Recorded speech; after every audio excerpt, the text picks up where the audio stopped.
sigil thingy. Random bullshit. Right? I mean, I guess so. We were. I thought also we were going to the sigil to converse with these wizards about the other pieces of their rod, or something that we wanted to do. Yeah, they're our best friends now, so they love us. They love you now, because that was vastly different from the original impression I got of them. Nope. Bev's We just eating a barrel very full of Twinkies. clearly remember them loving us. Okay. I have not met them, so if they are your friends, as you say, that's fine. I recall some animosity about the crew in them, but okay. That was with some people that have died. They like us, though. Oh, I am extremely sorry for your loss. It is such a tragedy whenever a teammate loses their spark. But you all don't seem that broken up about it, so we will move along.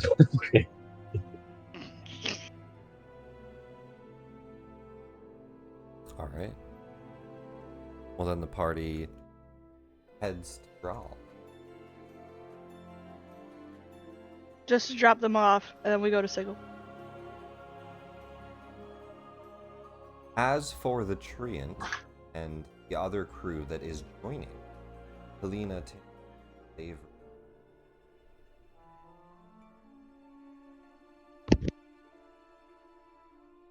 Halfling, guys spent quite some time safe. Well as Davers and Redbud.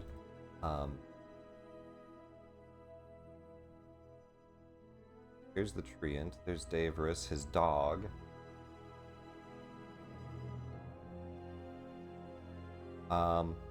Whose ship do they join? Where does the Treant set up? The Treant also functions as a like a makeshift helm. You know that he could power a ship. You don't have to use him, but like if something should happen, have that. I believe that the Treant we were putting on the bombard just as the largest ship and the one that we were certain was most likely made out of wood. Okay. I think that his druid and Icarus dog, or Ikasa dog, go with those. I'm just gonna say this right now, Nick. If you kill that dog, I mean, so last night, in Kingmaker, they went to the Feywild. They found a little man. He was a very zealous paladin dandelion. He was very, they liked him a lot, right? They liked him a lot. I don't think zealous is the right word. When you say dandelion, you meant a sentient flower that was also a paladin. or a lion that looks like a dandelion mane. I don't know what. If you didn't use either of these, you missed an opportunity. Yeah. They met a dandelion. Is he Oh my god! He's a small plant Dope. creature. Dope. And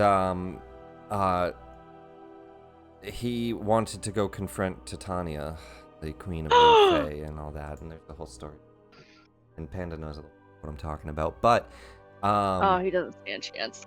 well, so they said to me, Nick, don't kill that dandelion. We're gonna do everything to protect him. He's on my shoulder. He's safe. Whatever. I AoE'd the fuck out of that dandelion. It's that fireball, huh? It was thorn vines. I ripped him to shreds and described his head popping off. You've never popped the head off of dandelions? Yeah. I was gonna say, do you pop it God, off and then hold it under your chin to see if you like butter? No, that's Buttercup. She did pop off the head of the dandelion, and then all the little strands went blowing into the wind. That's completely different. It immediately became like the white strands instead of the yellow top, and he just faded away. Good stuff, Nick. Proud of you. Alright. Anyway, so the dog I'm sure he'd joins make a the great party. sound. There's many scenes over the next couple traveling bits, hours, days, whatever it takes. I'm going to say they have to set up the machine, so you don't immediately have warp gates. So a couple days travel back to Bral while they start setting this up. But dusk, we have kind of Scooby-Doo scenes between the hallways as Ikasa starts Blink Dog chasing you around.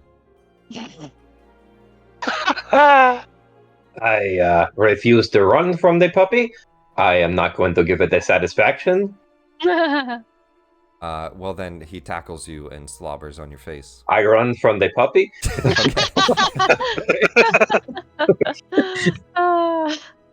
I do And not he has like a this magical dog. collar on, so he can speak common. He's just barking, cat, cat, cat. I Just am not a running cat. around the I am a halls. tabaxi. You go to shut a door, and you look, and he's just blinked into it, and he's wagging behind you. But nonetheless, the party takes on some new crew. Then we head a couple of days Astral Sea as Captain Inda and Kizeb in work on what will be a warp gate function for the ship. And she says, well, so we're gonna get this set up in like a raised dais somewhere on your ship, and essentially, if you want to add this to the rod, it won't function as the warp gate for the ships. So, I mean, it can come in and out. I'll make sure it's detachable, but it's gonna be either on the ship or on the rod. So once we use it for the rod, we can't use it for the ship anymore. No, you could detach it again. Interchangeable. Okay. Yeah, it's just in one or the other. And so she gets that set up with like a little, basically it's like a big USB plug, but it's like putting like an energy core into this metal dais that they start to construct.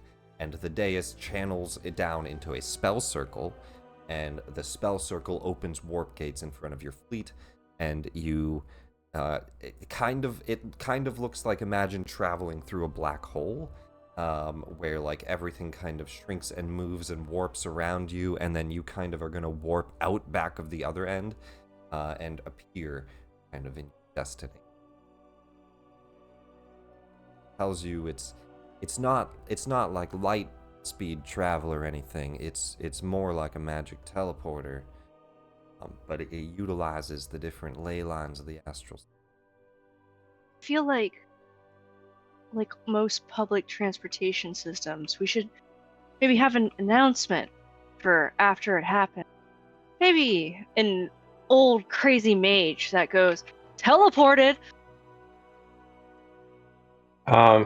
Real quick point of order while we're entering downtime, Nick. Didn't we level to 15 as well? Yeah, we also leveled up when we finished the chapter, so we can do imports if you guys have updated your characters. If not, just update them in the background.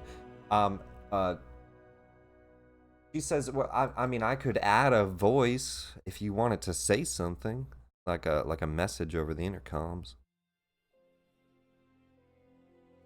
Probably not, if we want to be sneaky. How loud is this thing when it goes off? Like, when you go through it, when you activate it? Then Creates a again, big is there warp gate noise? in front of us? Does that even make noise in space, technically? I mean, noise probably not, but people notice the absence of all light Big in a light. specific area. Yeah. Never mind. You guys, Unless you guys want to get a horn. A few days. We will say. Actually, Chell, you would know best. We haven't moved the clock yet, have we? Did we end on the 5th? I don't think I moved the clock yet. I'm double checking it.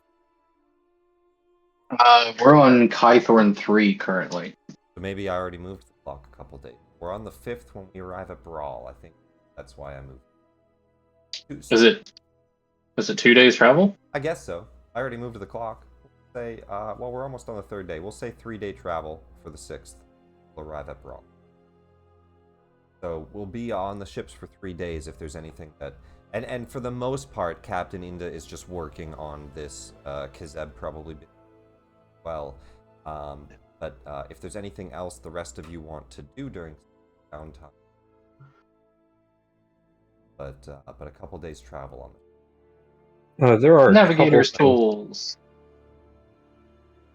I train Chell.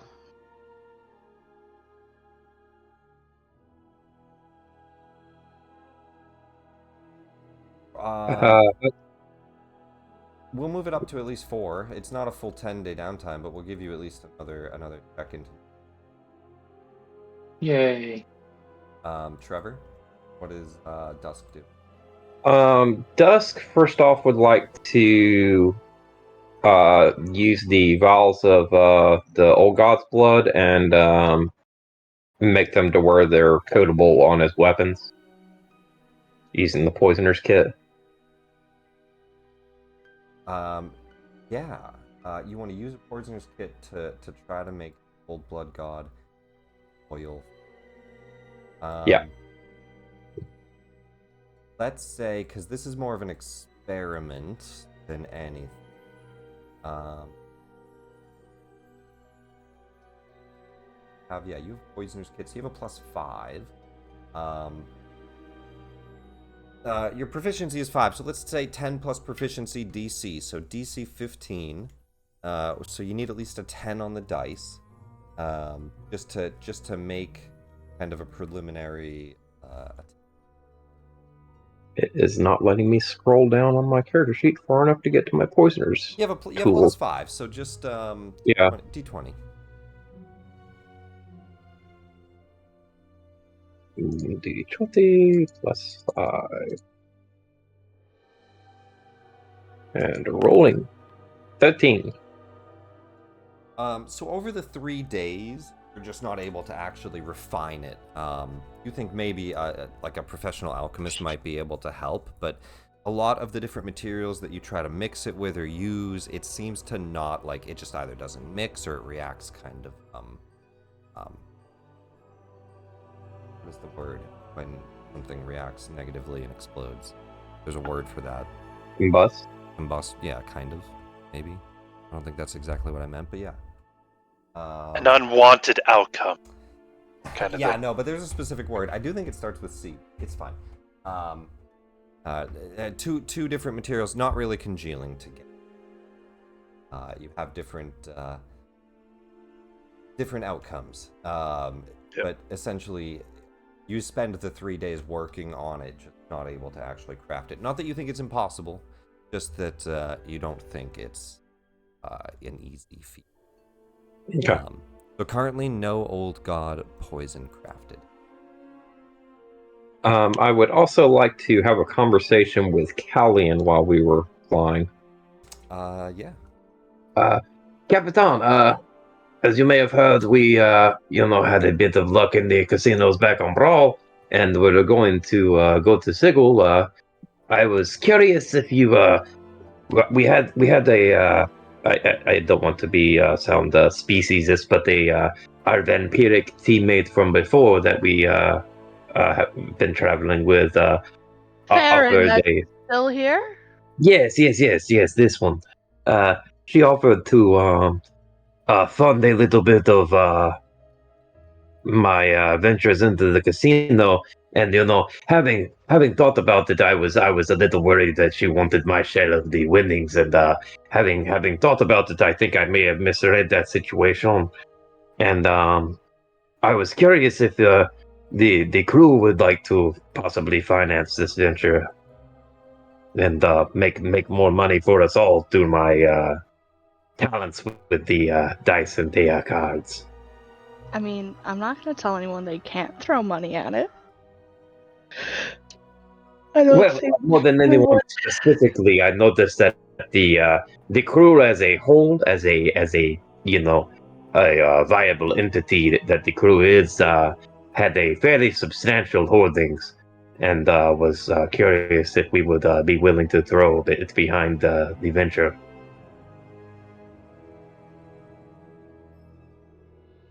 I think that would be up to the whole group. Oh, I understand. I thought you were the captain, so that made it to where it would be your decision. But you make decisions differently than your crew than I would make with mine. I understand. I understand. Liara is kind of the assistant navigator, ship, one of the members hired. She just looks over and she says, "Do you want me to put the comms on?"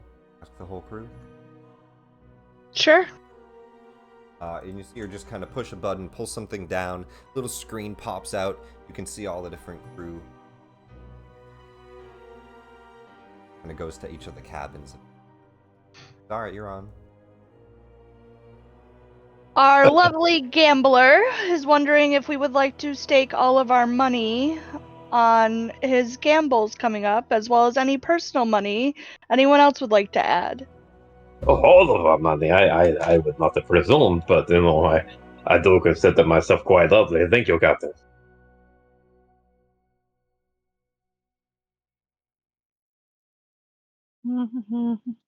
And so guys, this is delivered to all your ships. So Chell, Yep. sitting in your cabin with a drow and the dwarf, Veb somewhere up on top of the ship. But all of you get like these little pop-up windows. I will donate 3,000 to the gambling cause. We have 38,380 gold in our Never overall mind. funds. You guys choose whatever amount you want to gamble with.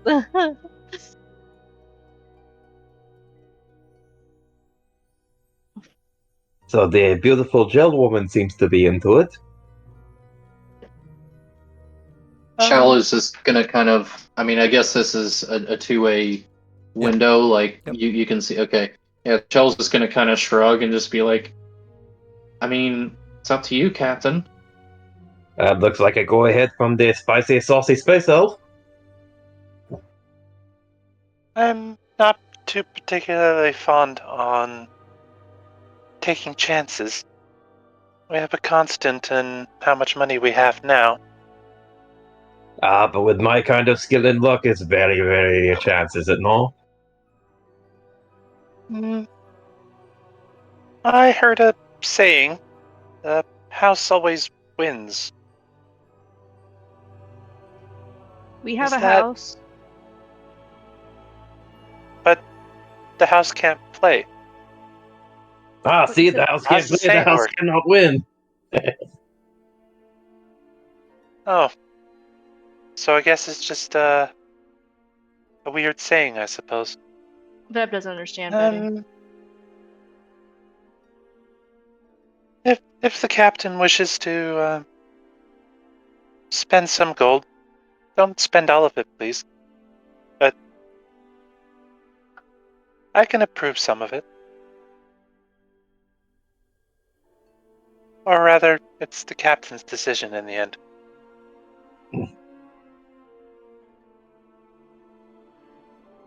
Captain?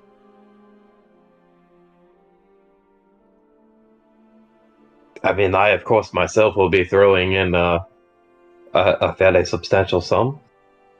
I would not bet on myself if I did not think I would win.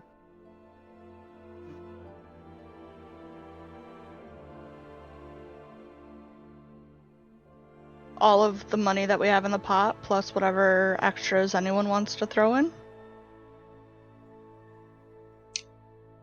How much money exactly is that in the pot? Just from the crew, it would be 15,000. It'd actually be 19,180, I think. No, I don't know. Close enough. 190. But I was just gonna do 15,000 for ease, plus whatever anyone else wants to do. But I mean, yeah. So do you guys kind of sound like you somewhat agree and start to put a pot together? Yep. See. Si, senor. So the 15,000 is what exactly? Is just out of the 38,000, or is Out of the 38,000. well, 39? Because I guess you sold this. Yeah. I mean, technically, we couldn't sell it until. It's fine. Yeah. When It something will is, get sold. Yeah, when something's of monetary value, for the most part, it's you guys have. It's going to become wealth later. So a couple days travel. During that time, the party puts together a 15,000 out of the funds, and then does anybody on top of that digitally? This is for gambling. For all right. Did we Whenever- sell that Jade game board with the platinum gaming pieces? Listed as like Yes. straight money. I didn't On there. list it. Listed If on someone there. ended up with it in their inventory, I didn't do anything with it. I mean, So it's, I'm in looking the- at the treasure it's in the page, treasure and sheet. it's in treasure sheets page underneath the 52,130 gold from I don't before. think we've sold it yet. I see that same number down below, so I'm assuming we didn't sell that. I don't think we've sold it yet. And we also have a ring of free action that's worth 11,000 gold. No, we keep that one, I believe. Here, you know what? Okay. You're right. I think I need to fix that. Here, let me fix the treasure sheet. So we had, I think the 52. So I don't think I added those bits, right? So 52,000. I minused the 30, so 39. Right now we're at 39,380. Let's say while you get to Brawl, you guys just immediately go and sell some of this stuff. So let's add 7,500 for the jade. The ruby earrings for 500. The fire opals for 1,000. Wait, we have 2 rings of free action? Because I have mine. I think we bought. That's us. Yeah, buying. I bought one. That's us Okay. buying. And so the 9K was already split. So that's what it is. Oh yeah. So you the jade and the ruby and all that. So we split that to the party, 1,500 each. That was individual loot. That didn't go to the party loot. Mm-hmm. Ah. Yep. Gotcha. Okay. So I gave that out individually when we did. And that was the money I used to gamble with when we went to. I think so. Yeah, Gotcha. I got you. So we did Yeah. already hand that out. So it's just the spyglass. So yeah, that is correct. Okay.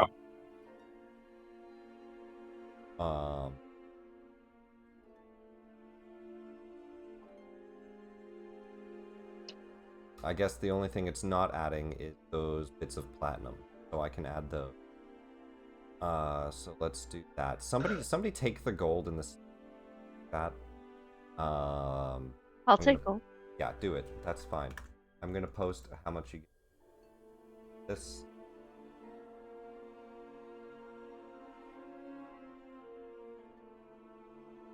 Over in there. Add that individually to your loot web. I'm just gonna add the platinum to the party fund. 1,700.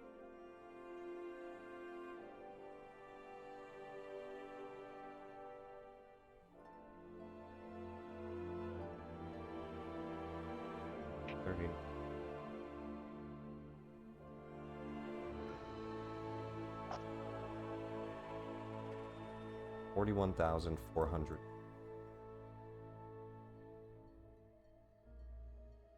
Current funds.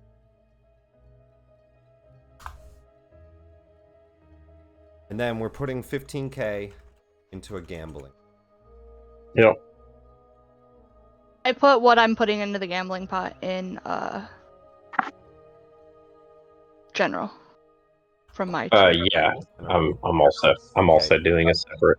Byron will do 1,000 platinum and you'll do 50 platinum. I'm poor. That's fine. Platinum is 10 gold each, right? Yeah. Okay. 1,600 on top of that. Alright, so I'm just typing all. Anybody else adding to the gambling pot? Chell, do you gamble at all? Are you giving any money to Dusk to gamble? What's the pot at? And I'm gonna say, just for ease of convenience, it's an invitation to Dusk, but like he's allowed to bring members, like he's allowed to bring people with him. So if you guys also want to join the gamble,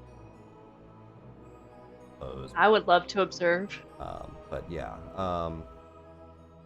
right now we have 15K up for like how much we have to gamble with, and so like basically I'll give him what 500. it's not even give him per se, right? It's like how much money are we putting into the gambling pot, and then we're gonna go gamble at the casino. I'll toss 500 gold in. Right, so Chell. Yeah, because I presume you wouldn't have to actually give Dust the gold. You could just bet on Dust. Right. So you guys are going to be, like, basically... Not really. You guys are going to be going into the casino, buying chips. We're pooling our resources, front, so he bet. Yeah, and at the front desk, you're going to exchange this money for chips. Ah.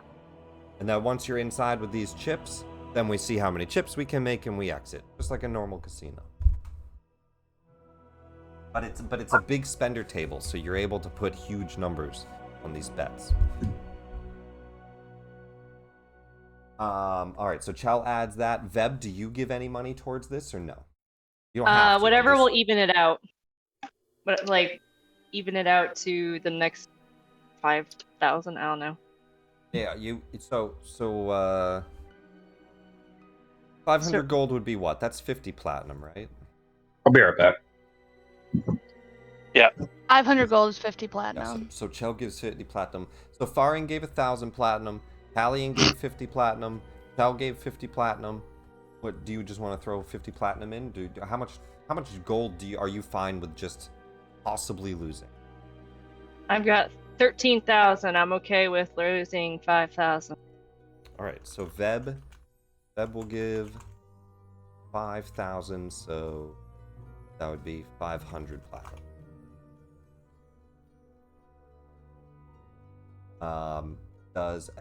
I swear I just heard Patrick say be right back. Patrick? No, that okay, was that was not me. Trevor. I think Okay. that was Alex. That's Trevor? fine. Whoever it was. Patrick, you're here. How much do you give, if any, Siksa or Kazeb or any?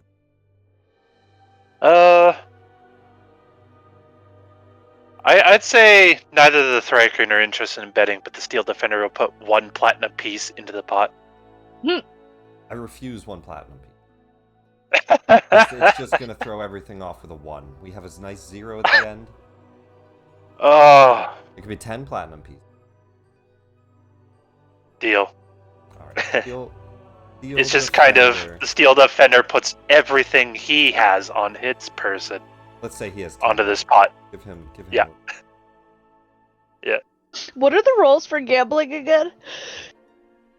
Well, so this is going to be a little bit different, but it's going to be somewhat the same. Here, let me pull up. I had this open. You know. Where is it? Control F, casino. Fortune's Wheel. There is a casino in the Fortune's Wheel, which we're going to be going to. I think they have...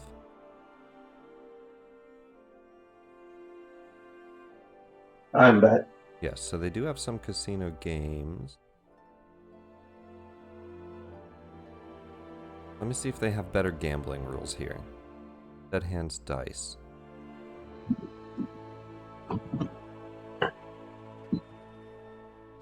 Yeah, so there are some actual like games of luck that they have that we can play. So we'll do that. All right.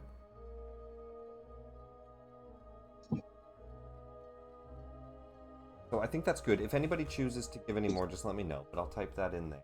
15K gambling pot.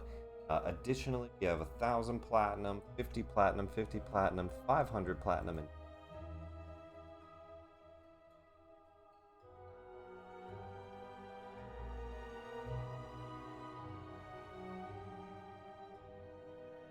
$16.10 platinum. No. I also threw in under general chat 4,814 gold, which is roughly 480 platinum. Yeah, let's just ignore the 14. Yeah. Just do 400. Alright, so dusk. 400.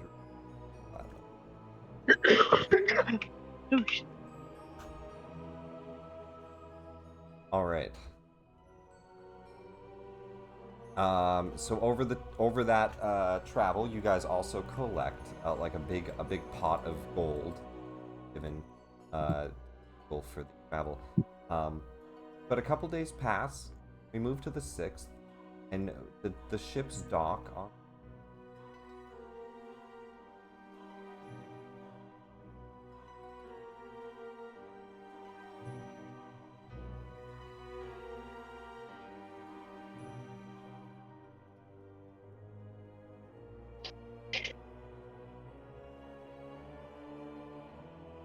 Absolutely.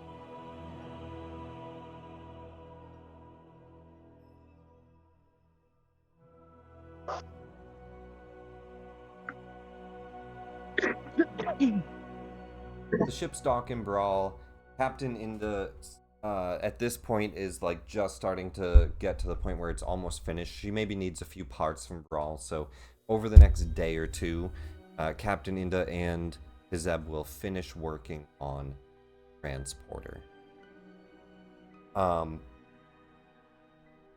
She also, goes and she thanks you all for saving her and her crew, and she says,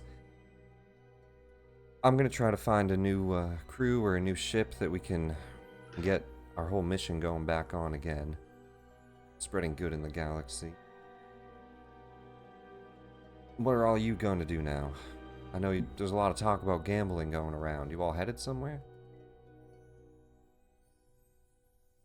Yeah, we're gonna go gamble. We're gonna go play.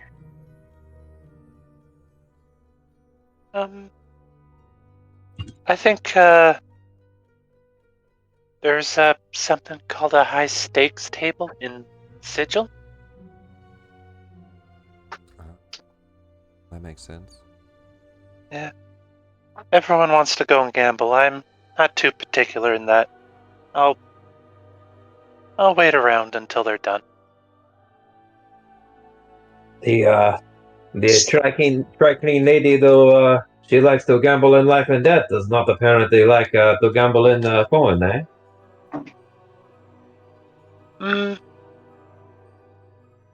No, not particularly.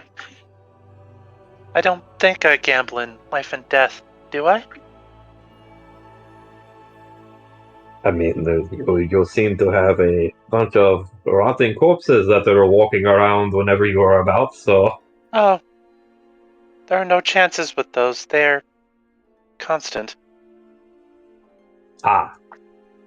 In fact, during our last venture, they were mostly quelled, save for this one. Just a silly question, Nick. Could I forego casting that 6th level spell every day and just say I use a command undead on one ghoul? Or would you like that ghoul to make the save? So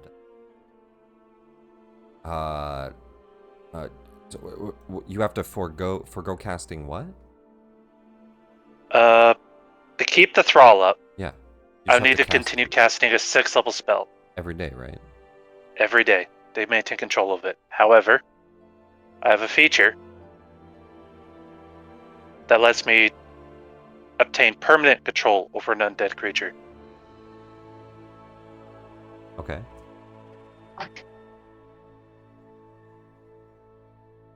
Can the ghoul? What is that feature? Command undead. You can use magic Choose to bring one undead under your control, even if those created by the wizards in action. 60 feet of you. Does it say how long? Every hour until it succeeds or breaks free.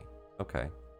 So, yeah. I mean, it still gets to sit there and continually repeat, but yeah, sure. So are you just asking if you can forego casting? Actually, that last bit is only if it has intelligence of 8 or higher. Okay. I don't think a ghoul has that high of intelligence. If the target has intelligence 8 or higher, it has advantage on the saving throw.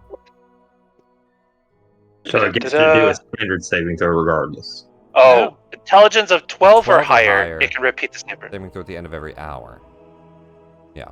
So smart ghouls can try to break out. Stupid ghouls, you have them. Okay. Yeah. So that's just a fact, right? Are you asking if you can use it? Yes, you can use it. Yes. Perfect. Yeah. That's not me giving you permission though. That's just what Sixa can do. Yep. There we go. So, Thank you. yeah. I don't know what you're thanking me for, but Don't cool you character. thank me. You have an undead thrall. Because technically, that ghoul is supposed to make a charisma saving throw, and if it fails, I can't use it on it again. Like Ever? ever? Yeah. All right. No, I'll give it one saving throw then. Which ghoul is this? Because I know you have them like written down. So just one of your ghouls you want to try to like entrap forever? Yeah. I have 2 left from the last venture. I'll try it twice. Sure. So you have a DC of 18. They have a 0, right? So Oh, no, they have a -2. Yeah. Charisma. That's even worse than wisdom. so they have to nat 20. They have to nat 20 and they don't. Yeah. They rolled high though. Yeah, the first one fails. Alright. That one's mine forever. Got it. Or until I use this feature again on the new undead. So while in Sigil, is there anything that the party wishes to do over the 2 days that you finish the warp gate? Meanwhile, we're in Brawl. Yes, in Brawl, before you head to Sigil. Dusk would like to continue to look around the stores and see if he can find an alchemist to help with the old god's blood. Let me know if you come across a dragonhide belt. I will let you know if I come across a dragonhide belt. So you absolutely can definitely find an alchemist. I'm sure there's a shops. I don't know one right off the top of my head, but I'm sure there are some in here. I think one down on the bottom right.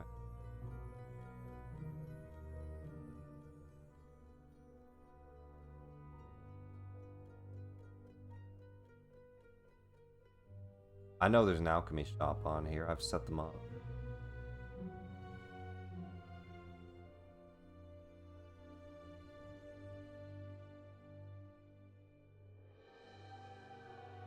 Here it is. Alchemistry and Apothecary in the middle city. There's Timelia's Alchemistry and the Town Apothecary. The Town Apothecary, a strange old store building with buried in the back alleys. The Town Apothecary appears at first glance to be abandoned. It is open for business at odd intervals and features a bizarre selection of spell components, musty old tomes, various roots and herbs, and potions and elixirs of all kind. The proprietor, an aged woman known as an aged woman. I don't know how, I guess old. a woman of an age. Rude. Known only as, I guess old, because she's known as Mother Crida, with a Q. Crida. Her eyesight is poor. Yeah, she's very old. But possesses an uncanny sense of intuition and a flawless memory. There's a 50% chance that she has any root, plant, or herb required for a spell or potion in stock. And we're just gonna go with that right off the bat and say a 50% chance that she has immediately what you need to make this concoction work.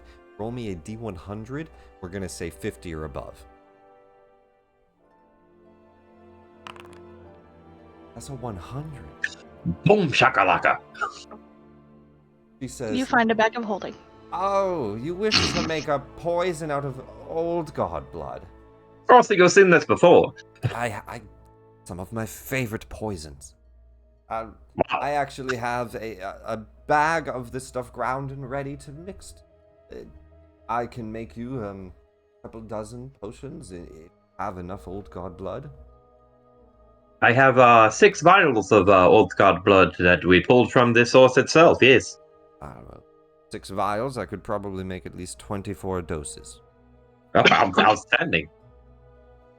And let's say roll me a d4.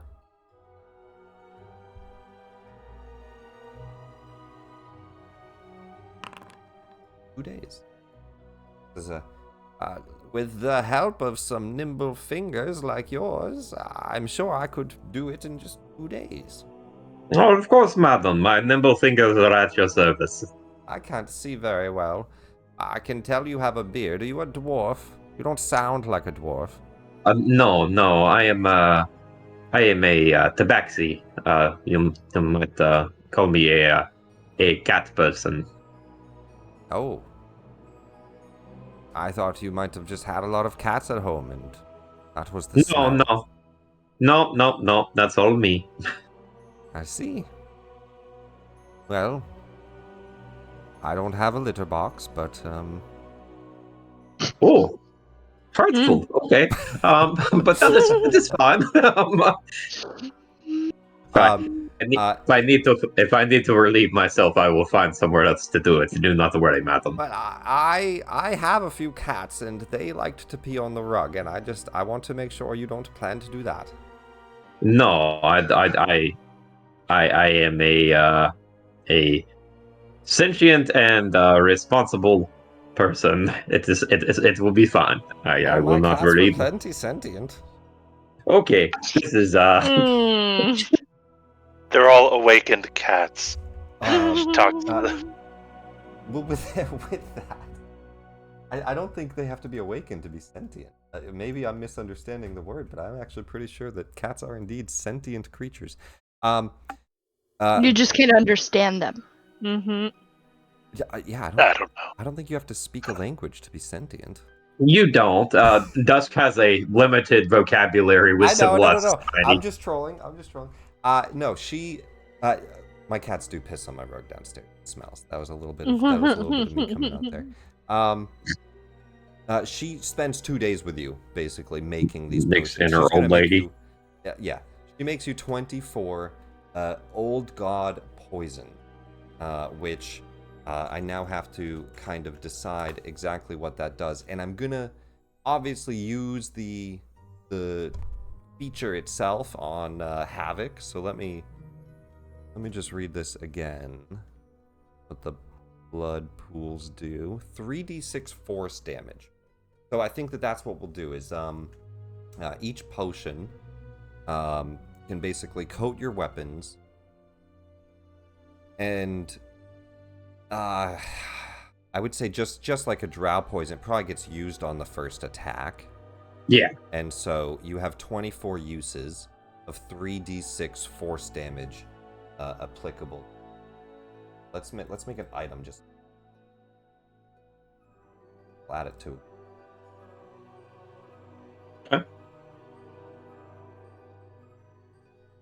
And applying a poison to a weapon is a bonus action? Yeah, if you have fast hands, which is a rogue feature, it's a bonus action. Otherwise, you'd have to pre-apply it. Or maybe it's a free action. I think it's an item interaction if you have fast hands, and it's a bonus action otherwise. Let me check under rogue. Yeah, I am a rogue. I think it's. I want to say it's thief rogues though. I want to say it's thieves get fast hands. Thief rogues have fast hands. Yeah, I'm a swashbuckler. So old god oil, and then it applies to a weapon for 3d6 force damage on hit. Once used, or how would I write this? Expended on use. That sounds right. Then you So have 24. The rules on Roll20 say you can use poison in the. This is just the applying poison to a weapon by the E rule. You can apply poison in the spell to coat one slashing weapon or piercing weapon up to 3 pieces of ammunition. Applying the poison takes an action. Yeah. So and I think that thief type of rogue gets to do it as a bonus action. Do it as a bonus action, yeah. And they also get an additional bonus action. But yeah. I also don't remember what it was, but there was some item. Maybe it was a homebrew item. But I remember there was an item like a dagger that had like a a socket where you could like put a poison in there and then Yeah, I recall it. It was something like an assassin's dagger or yeah, something. something like that. Anyway, back to the game. 24 stacks of this helps you. Anybody else doing anything in the 2 days on Brawl? And the default is to see how many days it took, and it took 2. Perfect. Yeah. I know Sixa's definitely gonna pry around getting more spell components. Because at 15th, Sixa caved in and finally decided to learn scrying. I mean, would Sixa have come with me to the apothecary? Probably. It's a good place She to find happens to something. have. Yeah. But she will steal some gold out of the party funds for that, though. It's 1,000 gold for the cast scrying. Not per scrying, thankfully. That orb just needs to be 1,000 gold. I mean, yeah. Is it just a spell component? Yeah, spell component. I know in 2024 they changed crystal balls to be like a scrying. But so is this just for scrying the spell? Yep. Alright, so let me just double check. A focus of 1,000 gold, such as a crystal ball. So I don't think it has to be a crystal ball. But let me double check crystal ball for 2024.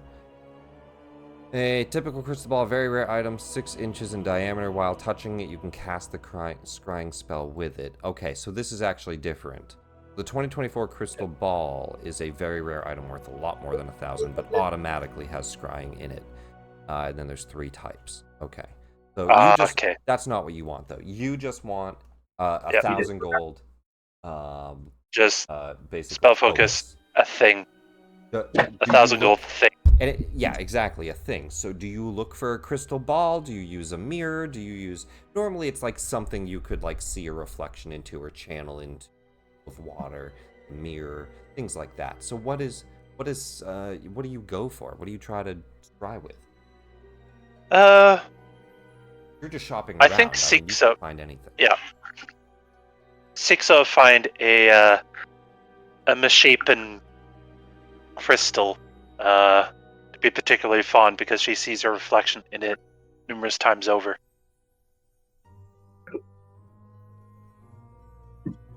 So kind of just like an unrefined crystal, like a... Yeah. An unrefined crystal. So you get like a large crystal. You find, let's just say you buy it from Gamelon. Yep. He says, oh yes, I bought these from someone down on Toril. They come from the Undermountain. They're a cavern down there known as a crystal cavern. Oh? Yes. It's filled with these things from what I understand. But this is a rather nice specimen. Good work as a folk. Thank you. And before Sixa makes his purchase, she would have to pull from party funds once again. Oh, good thing I left some party funds in there for you to pull from. Well, thank you. Purchase 1,000 gold spell focus. We'll put it under. Yep. A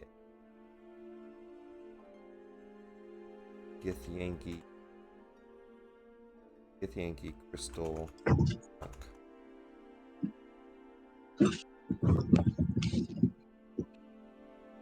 gold.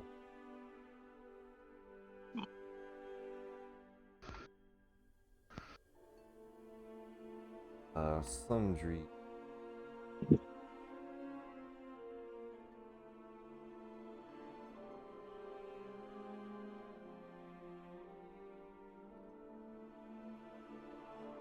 A chunk of crystal from the crystal cavern of the...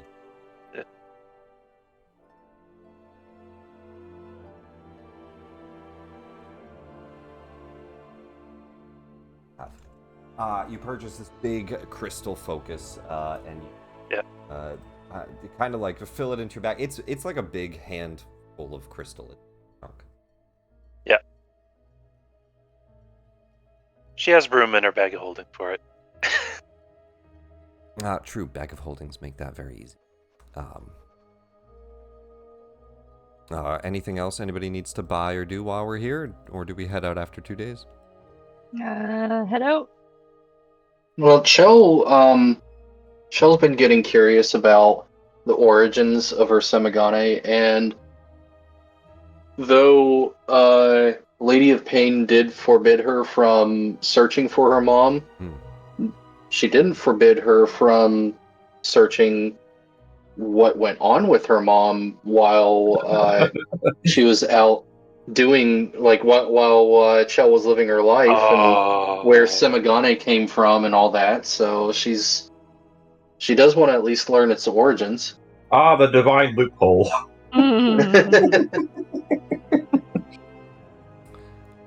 So she's like thinking to herself, like, well, I'm not allowed to go find her.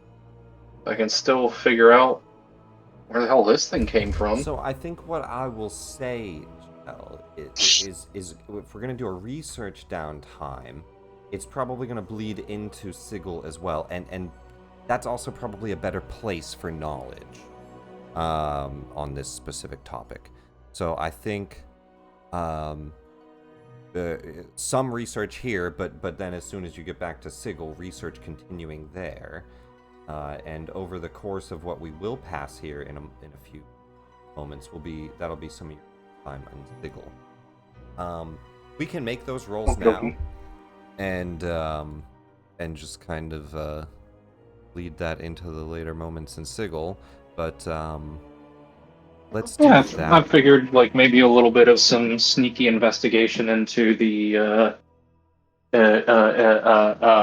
what's the name of the place? Showtown. Yeah, because she was at least involved with the Yakuza, right? Yeah. So she had a lot of dealings here, but then well, I guess you guys, yeah, I don't know if you guys know that. I'm gonna stop talking about her past. So yes, if you want to do some research here and there, so let's do the research downtime, and then based off how well this goes, I will give you levels of information. Basically, level 1 level of information, 2 level of information, or 3 level. 6 to 10 is 1, 11 to 20 is 2, 21 or plus is 3. It will be an intelligence check, and you can pay people off to get extra information. 50 gold is a +1, going up to +6 for 300, as are the research rules. Do I do that before or after the roll? You do that before, so however much you want to pay towards this. 50 gold to 300 gold. She'll pay 300 because I have a really shit intelligence score. Okay, so a plus -2. A +6 with 300 gold paid, but make an intelligence. Yeah. Oh, boy. While that's going on, Sixa was also planning on doing research into her obelisk while they were doing their gambling facade. I will allow that, but one thing at a time. Yep. Yeah, okay. Just wanted to put it out there. That's it. So a -1, but then +6, right? So, Mm-hmm. So that would be 23. Yes. Very nice. That's gonna hit the maximum amount of information you can learn on this. So 3 bits of information, which I'll give it to you once we get into Sigil. So specifically, you wanted to kind of look into just her past?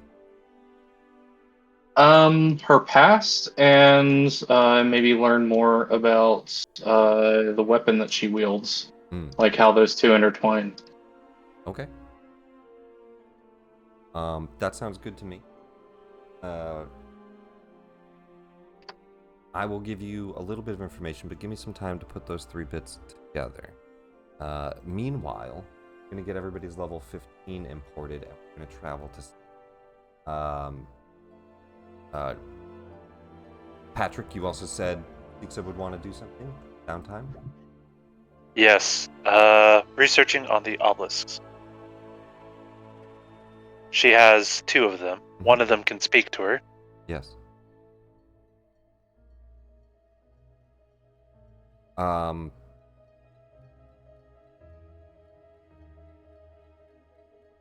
Same thing, if you want to spend that downtime researching, you can add up to 300 gold, and that gives you a +6 and it's an intelligence check. Yep. How much was for 50 gold? 50 is the minimum for +1, and you have to pay at least that. Yeah, I'll just pay the minimum. And that'll be out of Six's pocket. So intelligence check +1, 50 gold.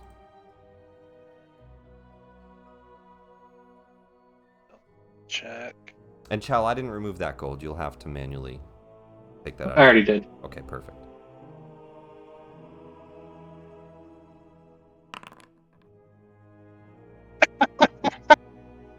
That's not good, you know. No. Mind if I use my inspiration? Good time to use it on that, yeah. That's Because sure.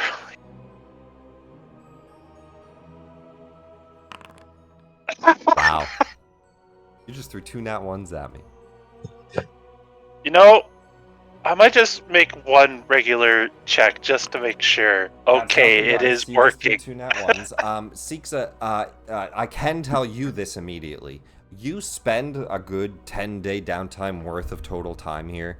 A couple days trying to study on the ships, and then, studying the obelisks themselves, and then studying in Bral, trying to find anybody that knows anything, and then studying in Sigil, trying to find anyone that knows anything. The only thing that you get is this one bit of lore. As you're talking to the obelisk itself, the only one that seems to even know what the hell you're talking about when you say obelisk, it says to you, "Oh, I don't remember like anything." Oh.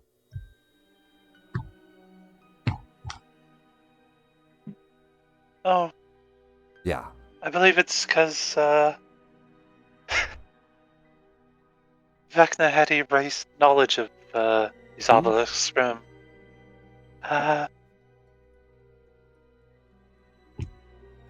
Who's that? a very powerful lich that is collecting these obelisks. Oh. I presume to alter the multiverse to his whims. The universe, at least. Are you Vecna? No, I am Sixa. Do you have obelisks? Are you his opponent? No. Yes. Ah. I do Another not want the powerful lich universe to change. collecting obelisk. I have a feeling I wouldn't like that before. I don't remember.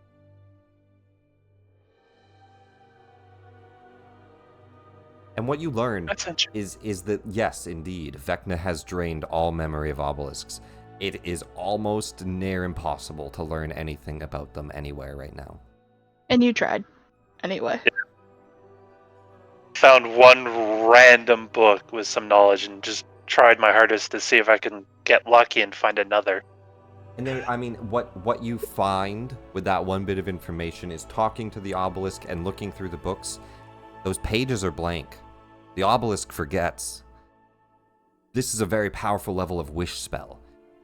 It has been erased from the multiverse. People don't know about the obelisks anymore. Well, let's see that this downtime has been fruitful.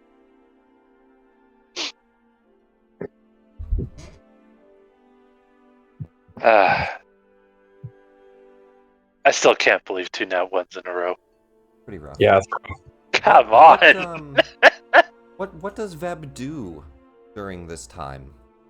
Becca, is Veb doing anything on Brawl? Is she moseying around? That's just pretty much moseying around. Let me see. I'm still learning Draconic. I'm gonna find a crew member to help me brush up on that while they do their shopping, because I technically already did my shopping. Sure. Yeah, you start to practice Draconic a little bit at least. Mm-hmm. That worked. You got Dracon Town while you're in Bral, and you guys also have a Dracon in your crew, so you can easily spend some time learning. Let's Alright. at least bump you up to 5 out of 6, which you have to downtime one time to fully understand it. But honestly, at 5 out of 6, like, you almost can fluently speak Draconic. Almost. You don't know some of the larger words, maybe some of the conjectures, but you can basically speak it. Nice. Oh, did we gain any additional points towards our weapons when we went up to 15? No, not yet. We just No. got a point. Yeah. Just what you currently have, which is... I feel like we wrote it down somewhere, right? It is written down somewhere. Not under rules. Is it in session notes? If we didn't gain any new points, It's it doesn't in matter. session It's notes. fine. But you should have a total of 16. Yeah. Which is correct. That should make your weapons very rare weapons.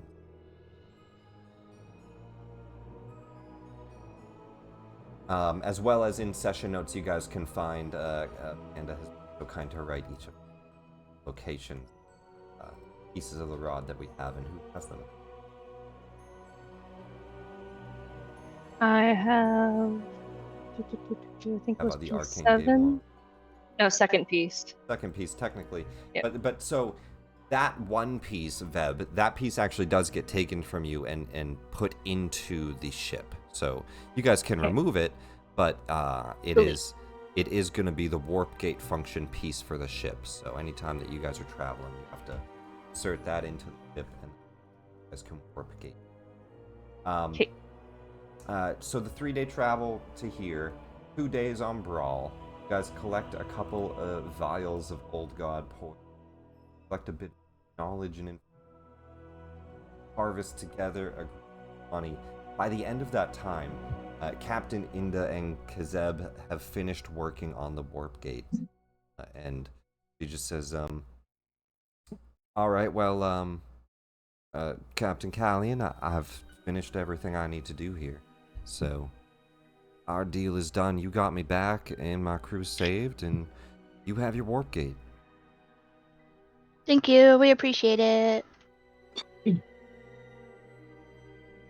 If y'all ever go on a mission for good and you need any help, we should have the Lambent Zenith, although it'll have to be a new ship, I'll find. We're probably going to keep the same name.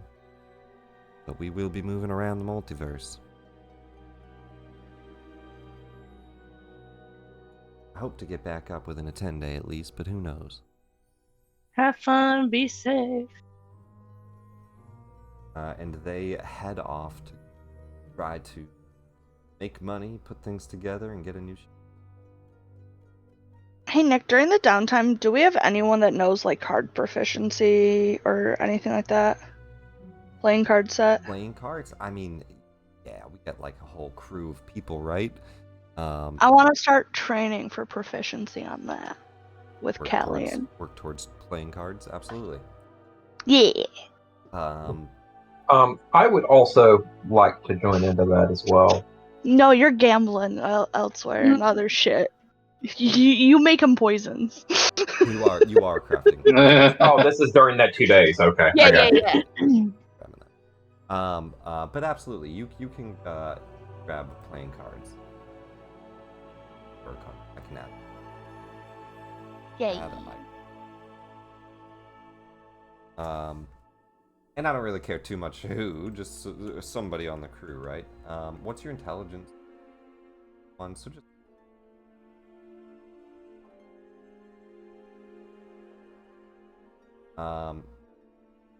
We'll put you at least 1 out of 10 towards playing cards over the next days as you practice with. Sweet. And let me quickly do a 5-minute break just while I do imports, and then we'll be basically we're gonna warp gate to the astral stairs. the astral stairs. That's not the word. The infinite staircase. The astral, the infinite staircase. Going to be pretty much instant travel to Sigil, right? So once we get moving, we are really moving.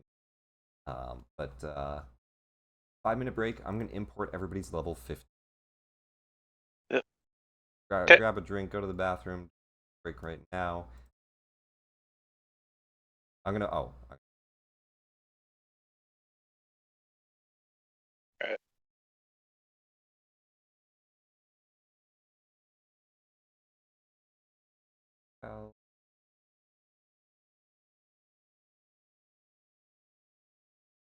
Barn.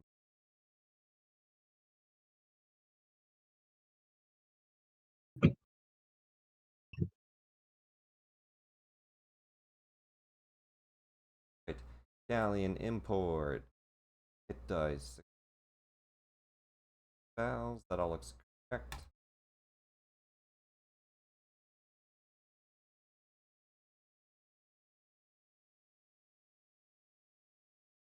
Leave you now. Yeah, that's why. That's actually. Yeah, I mean, it's lore accurate to what I'm trying to research. It's super lore accurate. I was going to disappoint whatever role you said with basically like a no, but then you fucking nat one it twice. So Yeah, it no. was great. It was honestly great.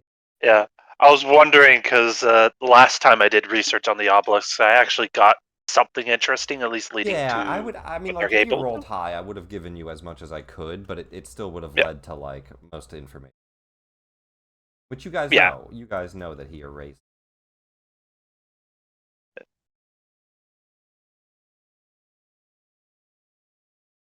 The only reason that Farin even knew about one is literally from another camp. Well, Yeah.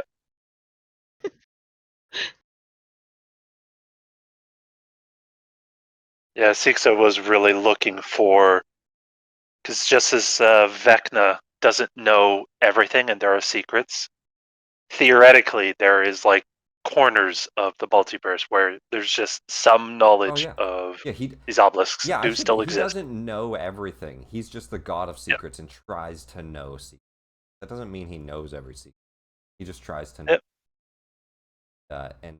And your secrets are basically like, it doesn't explain it super well, but like what it does explain is that there's certain beings that can't, and this kind of comes up in some of the later chapters, certain beings can't hold secrets. That includes devils, angels, aberrations. It's only like material plane humans and stuff that can actually make secrets. Can we like make our own secrets? Like, oh, I was the one that had clogged the toilet that day, but no one knew about or something, or like what kind of secrets are we talking about only here? if it actually matters to you, right? Like you can't lie to yourself. Only if it actually matters to you. And what that means and what that's trying to represent is, if you think about it, what is a deity and what is their power? It is the belief of mortals that empowers them. It is you believing in them. And so the god of secrets is empowered by the belief of secrets. Right? Okay. So that's it. And so a devil can't start worshiping something and create a deity. But humans could. Right? Yep. So what you're saying is we just need to not believe in Vecna. Got it. If you could somehow and no, because you would have to have nobody have any secrets. And then the god of secrets wouldn't exist. Gotcha. Right? So if you somehow cleared all secrets from existence, he would exist. He would have no power. Time to hive mind, everyone. That's like the god of war. If there's no war going on, they are weaker. They are weak. I think everybody's imported. I'm also going to spend this time just to smoke really quick. So it's why it's best to be like a god of death and life, because there's always death in life. You have no choices. Unless nothing ever dies again. How's it? ever going to not die. Some plot device that prevents things Immortality. from dying. Wish all beings in existence are immortal. Not that the wish spell could do that. But an altered one might. Something empowered.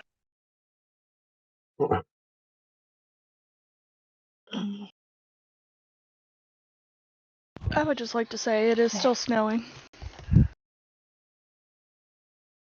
I went from green grass yesterday to winter wonderland overnight. Yeah, I'm gonna have to dust off my corgi before it inflates this evening. Make sure the snow doesn't hurt the motor. Your corgi? My mom got me an inflatable corgi that I have on my lawn, and it's a little Aw. Christmas corgi.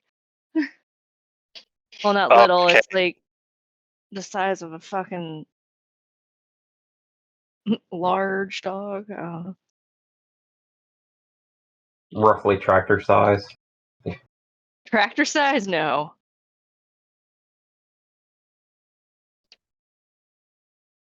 $2 feet long, maybe. Tractors Foot come in in all width. different sizes, so it could be tractor size. Maybe about 2.5 tall. They're scrying. You didn't specify what size tractor. Let's see if I can take a peek tour of the backyard. That was green yesterday.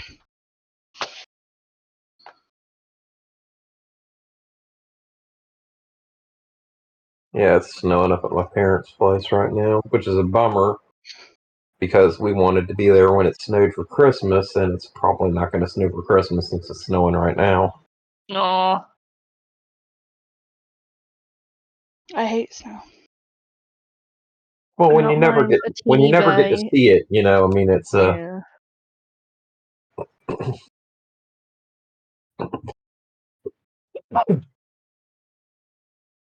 I mean, if it's any consolation, I feel the exact same way about the beach.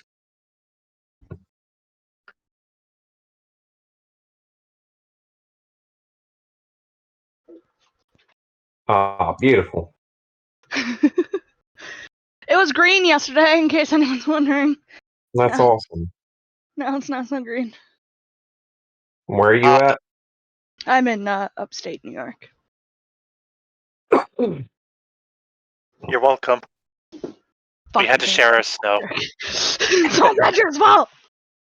Yeah. Worst part is, it's not a lie. All my snow comes from Patrick. Because if I took all of that snow, I don't think anyone would be alive down in Canada.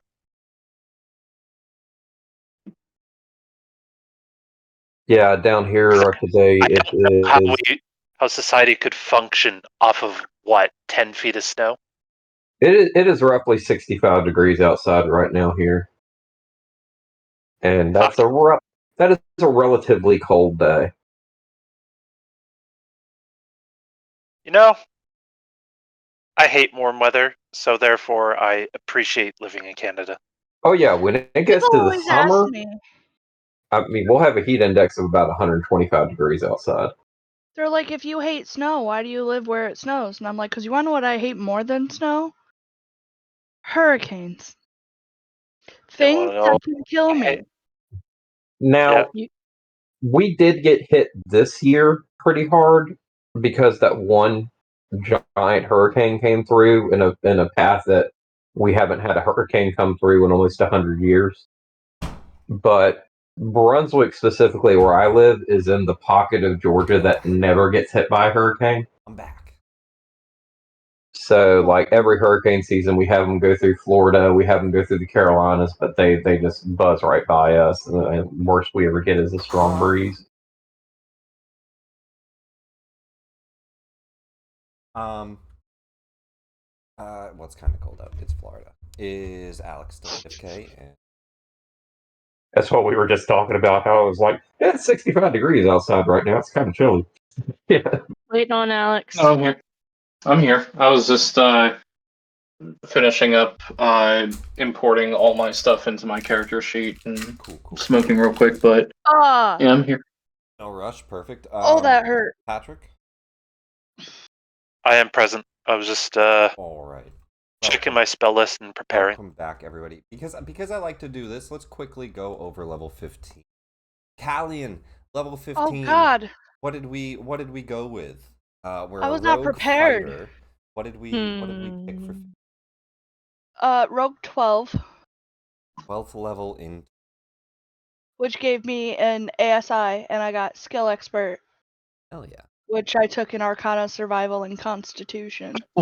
Hell yeah. We got a whole So bunch my of stuff we're good at. Constitution is now 20, and I'm now really good at a bunch of shit now. Very nice. One nice thing about a rogue, have some. Sleight of hand plus 20. What? Hey, welcome to the club. And with gloves of thievery, do you have those? You do. So lock picking is 25. Plus 25. Yeah. Oh, and the lowest I can roll on those is a 10. 10, which means 30. Is that 35 is your minimum lockpick? Yes. Yeah, I guess I can just sell my gloves of thievery. Jesus. So I'm going to go ahead and say, as long as Callian is with you, there are no locked doors. There's not a locked door. Even if they had a lock, she accidentally unlocked it. Reaches out and it's just like click, click. Oh, was that locked? Oh, I didn't know. No, very nice. Chell, how about you? What did we go for level 15? We're a fighter warlock. What did we drop 15? I'm just like imagining Callian walking into a convent full of women that have like locked chastity belts, and all the panties just drop because she walked in. Hey. Chell got fucking nothing. Oh no! All right, Chell stays level 14. Everyone, we move on. What did you get? What did you get? Nothing. Well, what did you put level 15 into? Warlock or fighter? Fighter, but she got fighter nothing. 13. Fighter 13 gets nothing. No. Fighter does have some levels that just don't have You get any 2 abilities or uses of anything. Indomitable, and you get studied attacks. Yes. Studied attacks. You study your opponent and learn from each attack you make. If you make an attack roll against a creature and miss, you have advantage on your next attack roll against the creature before the end of your next turn. I mean, that's not bad. Okay. So if you miss, you have advantage on your next attack. That's something. I mean, as a fighter, you shouldn't be missing all that often, but still on the off chance you do. You should not miss, but if you do, it gives you advantage. So a source of advantage. You're right, it's not a lot. You also get your second use of Indomitable, which is failing a saving throw. You basically now have a second use of that, so you fail twice. I need to remember about having that. I keep forgetting I have it.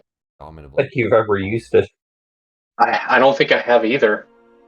I feel like I've mentioned it to you before and you've used it maybe, but... I've used it. Dusk, how about you? Level 15. We are a rogue bard fighter. Now even 555. Yep. But what was this one put into? This one evened out rogue with the others. I gain another d6 in sneak attack. I think I gained a plus to my overall proficiency bonus or I would have on level 5 rogue. I think that evens out differently when you have multi-class. And I gained uncanny dodge, which is one of my favorite rogue abilities. Your proficiency is the same, +5 like the rest of the party. No, I'm just saying when I was looking at level 5 rogue, no, 5e, this would have been when you moved up to +3 proficiency and level 5, but. And so you get an additional sneak attack die now. Yep. Cunning strike and uncanny dodge. Wait, what is cunning strike? It's one of the new features for level 5. Well, I didn't. I must have looked at old level 5. You developed cunning ways to use your sneak attack. When you deal sneak attack damage, you can add one of the following cunning strike effects. Each What? effect has a die cost, which is the number of sneak attack damage dice you must forego to add the effect. So you give away a sneak die to add an effect. You have the poison effect, the trip effect, and the withdraw effect. Cool. So basically, you don't stab as hard and you can withdraw, or you don't stab as hard and you poison the target. They have the poison condition for a minute if they fail a con save. This effect requires that you must have a poisoner's kit on your person. That's pretty don't damn nice. see this anywhere under D&D Beyond. New core rules. It's in the new, but I'm gonna share it for you right here. Yeah. Yeah. And I'm allowing people to like use. So I mean, you might have to use. I mean, I built this character entirely with the new core rules, so I mean, it should have. It should, but this is what you have: Cunning Strike, level 5 Okay. Rogue, Poison, Trip, or Withdraw. Nice. You can knock them prone, you can run away without an op attack, or you can poison them. Now all that Okay. takes is 1d6, right? So I think you get more of these. But you take a d6 away from your sneak attack, so you go from 3 to 2, and you can add poison, add trip. Kind of cool. Yeah.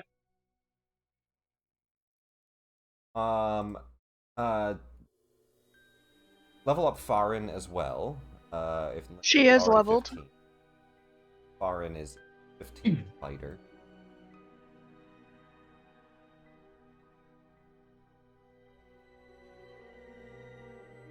Ixa, level 15. What did we? Level wizard, a full wizard. Yes. Full level 15 wizard. I got 8th level spell slots and 2 additional spells. The spells being Scrying and Demiplane. Very nice. Access to 8th level spells can be pretty huge. Yeah. Scrying and Demiplane, thus representing the scrying orb by Demiplane, huh? I don't think I've ever seen that cast. I think I took that as well on Yeah. my backup character. For reasons. So I mean, I'll leave it to you for when and where to use it and how to describe it, but obviously It's not not going to be anything fancy, but well, I'll have something. Beb, 15. We are a monk cleric. What did we do for this level? Monk, and now I can talk to everything. Everything can talk to me, Monka 13. or understand me, should I say? Let's see. 13 is Whatever tongue. Deflect energy is a new 13 feature as well. Good Which to know. Which, let's see, you can now use your deflect attack features against attacks that deal any type of damage, not just bludgeoning. Have a deflect feature that only like deflect miss. Yep. That's ranged weapon attacks, so deflect missiles and all of that. You can spend your key now. I think deflect attacks might be different for the. Let me. Deflect attacks. When attack roll hits. Yeah, so it's basically the same thing. The new one's worded differently. It's called deflect attacks instead of deflect missile. Mm-hmm. The deflect attacks isn't just range, so you can kind of, and I would say you might even want to use. You can, instead of deflecting just missiles, you can deflect any attack, kind of like a monk just using their hands to just knock attacks to the side. Works like a parry. Nice. Exactly, like a parry. What do I need to do to use the new rules? We could talk about it after and maybe Okay. update your character sheet. But essentially, like, yeah, you can just start parrying attacks, and it just costs a key point. And now you can do any type of attack. Okay. Cool. So that includes magic, any type of damage. That's I mean, pretty I good. could technically do that before, but okay. Well, no, the ranged deflect missiles, that Oh, gotcha. That only gotcha. worked Okay. against physical ranged attacks. Now it works against, you could deflect a fireball. Oh, okay. Yeah. Well, fuck yeah. Please deflect the fireball. I should say like a firebolt or any damage attack, not an AOE, but an attack. No, you said the fireball. We're holding you to it. Bolt. But very cool. Level 8. Or seeks a cast finger. No, would finger death count? Counterspell. I think it's Only if just a an save. attack. Yeah, if it's a save, no. It has to be an Yeah. attack. All right. Well, with that, the party. That's pretty fucking huge, though. Yeah. Like deflect attack. That's pretty OP. Like. Yeah. Damn. It seems pretty good. The party heads a couple days in Bral, heads back to Sigil, and using the warp gate for the first time, probably slightly jarring, but you guys kind of fly out of the realm space of Bral, the gravity field of it, to where ships like start to kind of launch into more of a hyperspeed. And as you start to launch into that hyperspeed, you activate the dais and teleport your navigation point. And you guys kind of see like a wormhole open in front of you that basically just warps you from here to there. And it is... Nice. We'll So say we're you saying leave it's the that 8th morning. now? We'll say you leave that morning sometime around 8 in the morning on the 8th of Kai. And we immediately arrive at what is the Infinite Staircase. But you guys can obviously head straight. I also have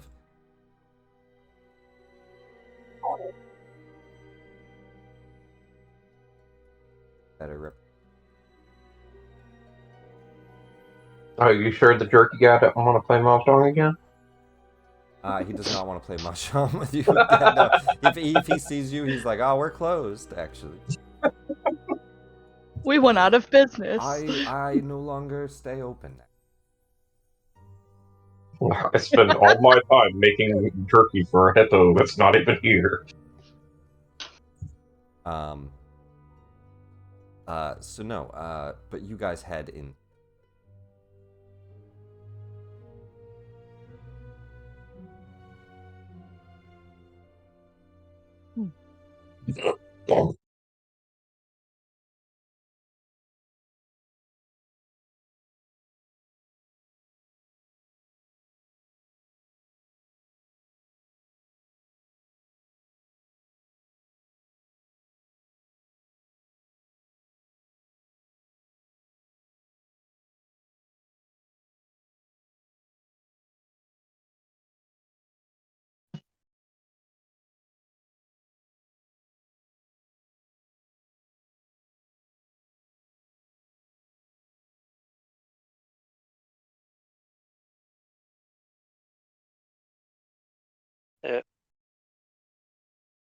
Don't worry, take your time.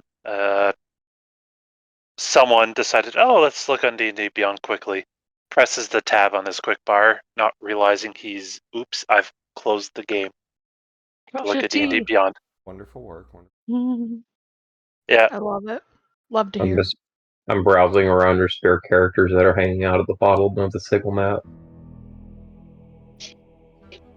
What spare characters? You got a bunch of little tokens down here at the bottom of the Sigil map Not that just are there, characters they're all over the place. that we've never seen. Yeah. That's the Hive Ward people. But then there's also people in the Clerk's Ward. You see all the tokens, Yep. don't you? Yeah, I never noticed these. Yeah, have we been to the Flame Pits? Don't think Yeah. so. Did the other group We go to the started off in the flame pits. Oh This old yeah. gift? Well, we had baths with a dragon. Yeah, we've been to the Flame Pits. Okay, I thought so. Yeah. Bones of the Night, we have this weird product guy. There's a whole bunch of places around that you guys haven't been. Set up.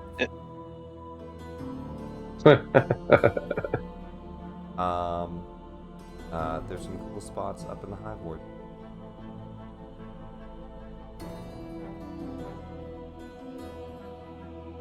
But none of that matters too much. We will be heading to the Fortune's Wheel as the party prepares to head in Fortune's Wheel to a grand casino. An extravagant casino and favorite hotspot in the ladies' ward. You know that rumor is around the town. It is run by a Shemeshka. I'm sorry. She is a Arcanoloth. Oh wow. That's the word.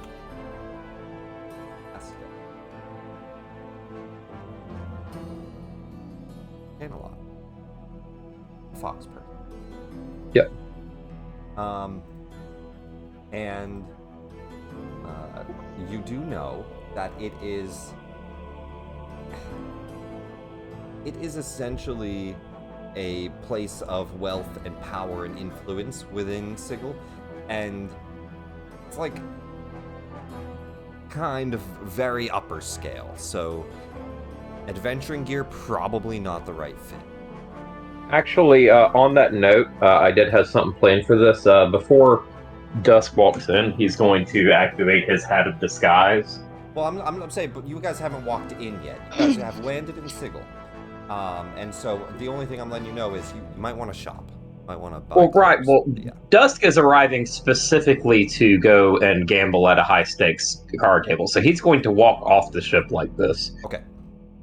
Go ahead. So, Dusk activates his hat and uses his hat of disguise. He's already a tuxedo cat, but now he's going to be a tuxedo cat in a tuxedo. So elegant. Yes. I thought I'd upgrade the cut of my jib a little bit. But this will also allow him to wear his armor and whatnot and still look presentable. All the shit.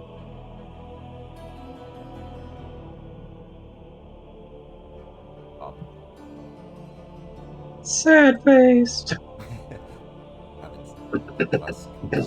Dusk, ship are you mostly on? Dusk is the pilot of the Bombard. The only ship that I can't control, and yet he thinks he does an amazing job. Where is Farin for them? Fairness, he did an amazing job. She goes between ship to ship. What ship Depending. does she spend most? For ease, we'll do Starmoth. Alright.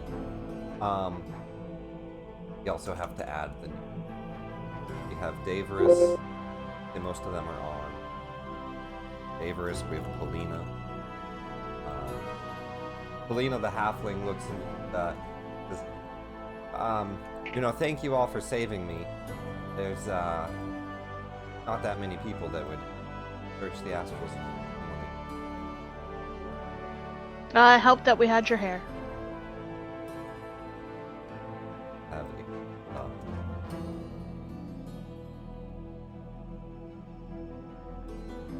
We honestly felt kind of creeped out that the guy had a locket of your hair that he had apparently purloined from you, and we were kind of worried that you were going to end up in some weird situation where people kept stealing lockets of your hair, and just the thought of us creeped it out enough. We were like, you know what, we need to make sure this person is safe. Yeah, Davorus is a creep. Yeah. I thought all druids were like that at first, but no, I think it's just him. That's some thanks for the guy that helped find you. It is unfortunate that his being a creep was what saved you, but yes, I'm thankful for it. But, that still does not excuse it by any means. Yeah. So it's socially unacceptable to collect hair? If From you Copenhagen? don't have their permission. Like if you had like a lover or something that you were like, I will miss you greatly as we go on this journey. Let me have a locket of your hair to remember you by. And you kept it in like a little keepsake or something. This is romantic. But if you secretly steal away a person's hair and then like hide it on your person to like oh no, they'll smell it or some creepy shit, no, that's not cool. Actually, while we're on that subject, Dusk, could I I have am some of your hair? I was worried you were going to ask me that, and just based on the conversation we just had, I'm going to have to decline that offer. Pretty well, Unless you would tell surely. me May I have some of your fur? what you Oh, intend. Why is everyone suddenly interested in my fur? uh, I just wanted to spy on you from time to time. I don't plan to go with you to Yeah, the see gambling arena. that doesn't make it sound any less creepy there, I mean, is there a Zixa. certain amount that you need? Is it just one strand?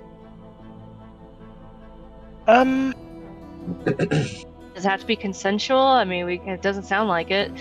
You know, Zixa, we it's We'll talk about this we are later. on the same team, and while I respect your gifts and your abilities, though creepy they may be sometimes, I would also like to ask you to respect the fact that I am a pirate, and sometimes I would like to not have anyone know exactly where I am at. oh, that's fine.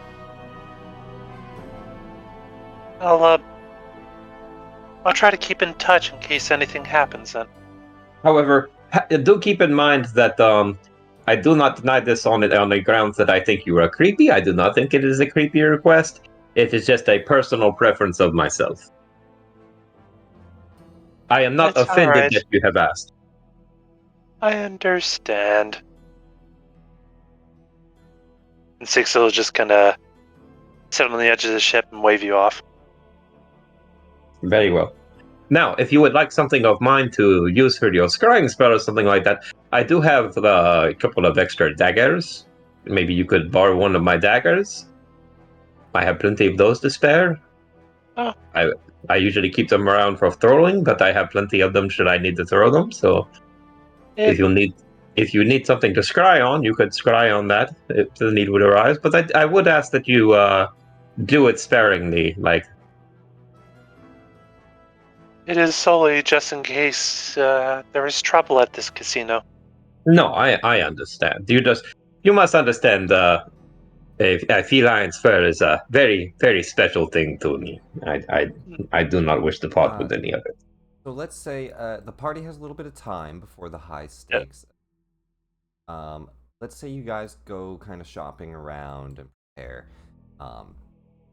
I guess I just want to ask, does anybody else? So obviously you guys see Dusk in a nice tuxedo, right? Does anybody else change their garb? Who else plans to go to the casino? Plan on going, and I will change into one of the dresses that I had from the Elven Castle area. Oh yeah, I'm royalty, bitches. I got that shit. I always forget Callion's a princess. Yeah. Yeah, Callian normally looking like kind of like a rough adventurer, coming out in a nice. I guess you can describe the dress, but like a nice elven crystalline dress or something. You know, we ought to work on killing your uncle so you become a queen. I'm the one that's stopping everyone in my family from doing anything. I am the only one with a ring.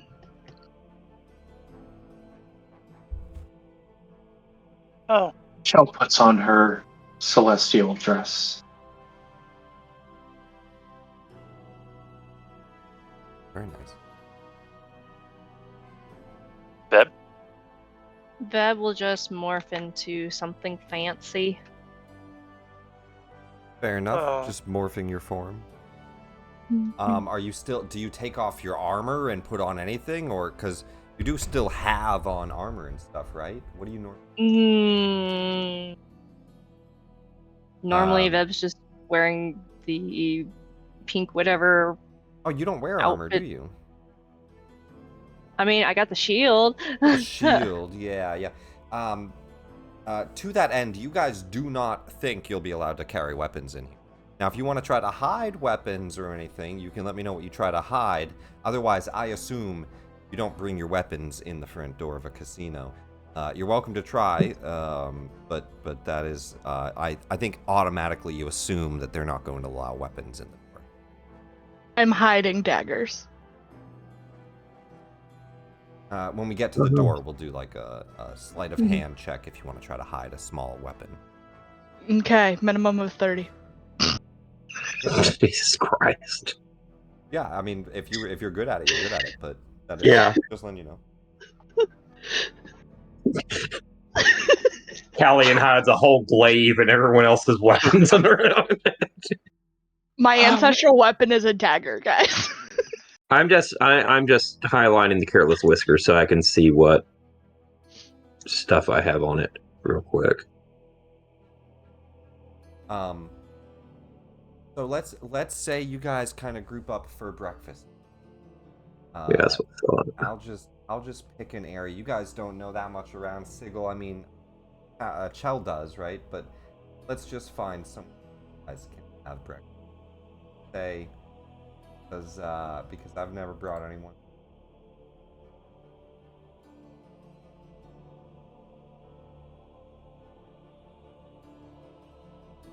You guys grab a table at the bar.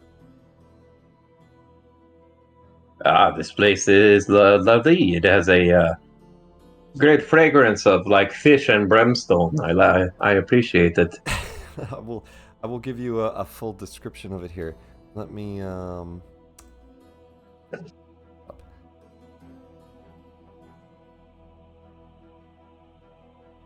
that would be in here's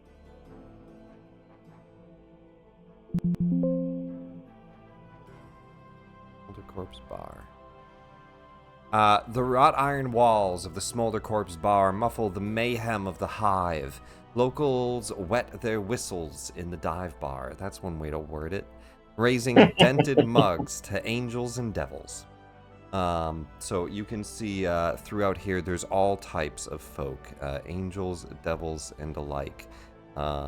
Just enjoying food.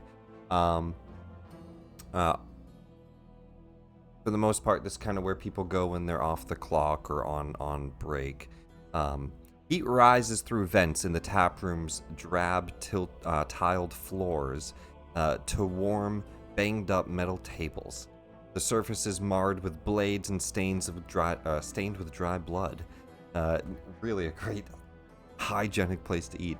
The watering hole's jaded proprietor, Barkus, looks to be a human veteran, an old adventurer himself. And you can see him behind a fusion of patchwork, rusted metal that is the bar top. You also see in the center of the bar a smoldering corpse, as the bar is named after Ingus, a previous proprietor, burning mage who hovers within. Once a pyromaniacal wrecker who tried to reduce the hive to ash, Ingus was imprisoned here by the Lady Pain as a sardonic crimes. He is an eternal flame in the elemental plane of fire that is spewing out of a hole underneath the fiery mascot of the bar.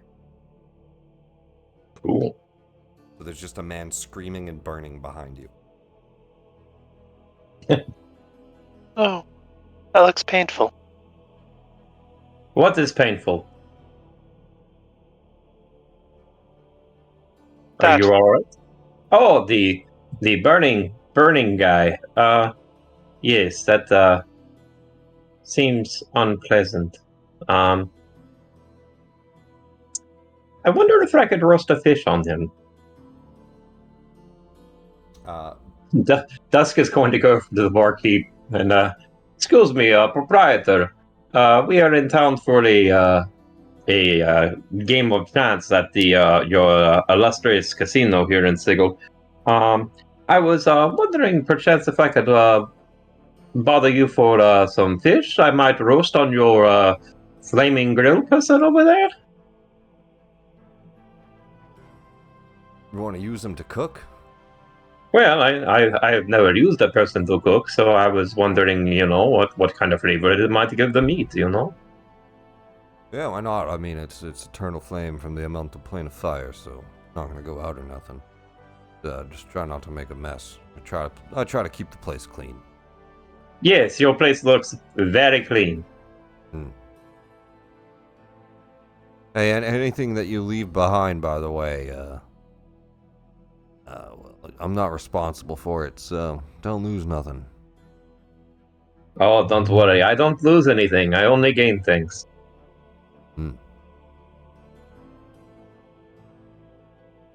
He just kind of looks at you with a knowing look that you're a rogue, a thief type, like unsure if you're trying to steal stuff, but his eye now watching you.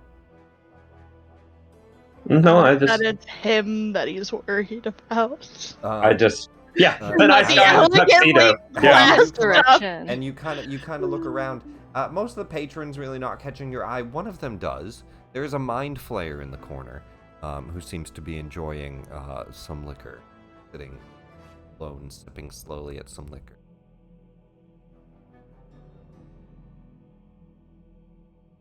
I will take my fish from the bartender and go and begin to grill them on the flaming man.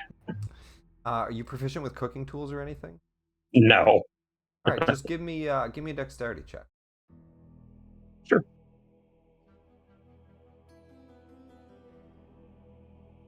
Let's see here. It's the wrong page. Dexterity.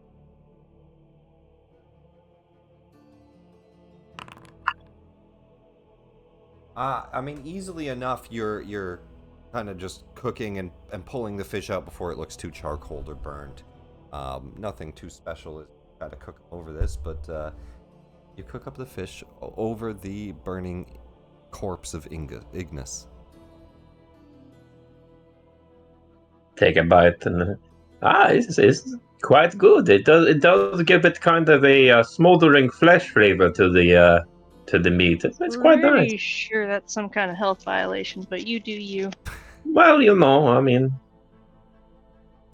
I am a humanoid, but I am not a human, so Beb wouldn't give a shit. This is meta. I mean, let's be real. If any of you died and I had no food, I might eat you. Chell, I'm gonna give you the 3 bits of knowledge, as far as what you learned on your mother. This kind of being a gathering point for the ending of that knowledge gathering, maybe grabbing some stuff while you're hearing Sigil, but for the most part, back on Bral. Not too many people were able to give you much information on her. The Yakuza really don't share much information on their previous members. So obviously, some of them know some stuff, but you don't get a lot out of them.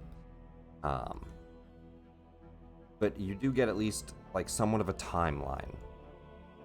And from what you can tell, your mother has not worked for them for at least, a few decades, I would say. It's been a while since she's but she has like a very and I'm not 100% on the timelines right now. I actually have to go back and look into your backstory for year of like your birth and her lifespan. I don't 100% know, but it would She's be like 130. She's like 130. Yeah. And so you're So she was in her 30s or 40s when they got caught off guard and she lost her mom, somewhere in there. So about 100 years ago. you're like 130. I was gonna say I thought your mom was much older than that. So how old is your mom, do you think?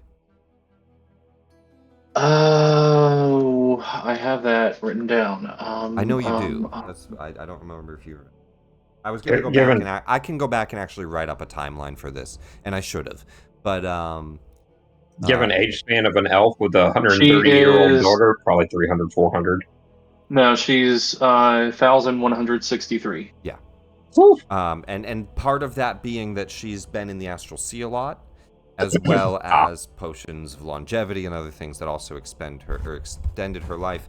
And Chel's parents having a storied history with the Elven Empire as well. You think Rock of Bral.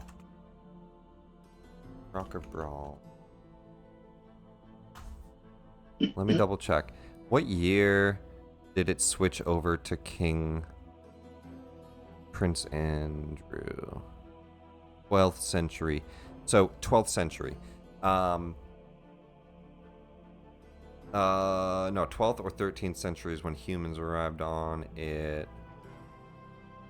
And pick it over.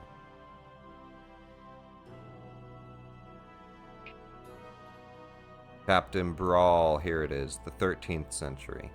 What you find is that her history on Bral goes back to the initial conquering of the Illithid off of Bral, which was in the 13th century. And it was Captain Bral who landed here and fought off Illithid's holders. And your mother was a part of that crew and joined the Yakuza kind of as one of the upper people in there, but you don't learn much information about like exactly what she did because they have either scrubbed it or they don't share it with you for the people that do. So hundreds of years back, she was working on Bral before you were born or anything like that. And the last thing that anybody had heard of her was that she was returning to the Elven Empires. And so, as far as you can tell, that would be back when she then met father, possibly, or maybe she knew him prior. But from that point on, they went and they conceived you. And we heard plenty about that. And on Bral, they have not seen her since as well. I know that you've seen her. They have not. You sure we don't want to go back through the conception story again? No. In Sigil, however, I'm not going to say in Sigil. Luigi, large Luigi tells you something. Back on Bral, the last person you talked to, maybe stopping in at the at large Luigi's, the Laughing Beholder. Thank you. He floats over and he sees you maybe like, maybe disappointed in not being able to find all the information you're looking for, and he says, "What's bothering you? You look, glum."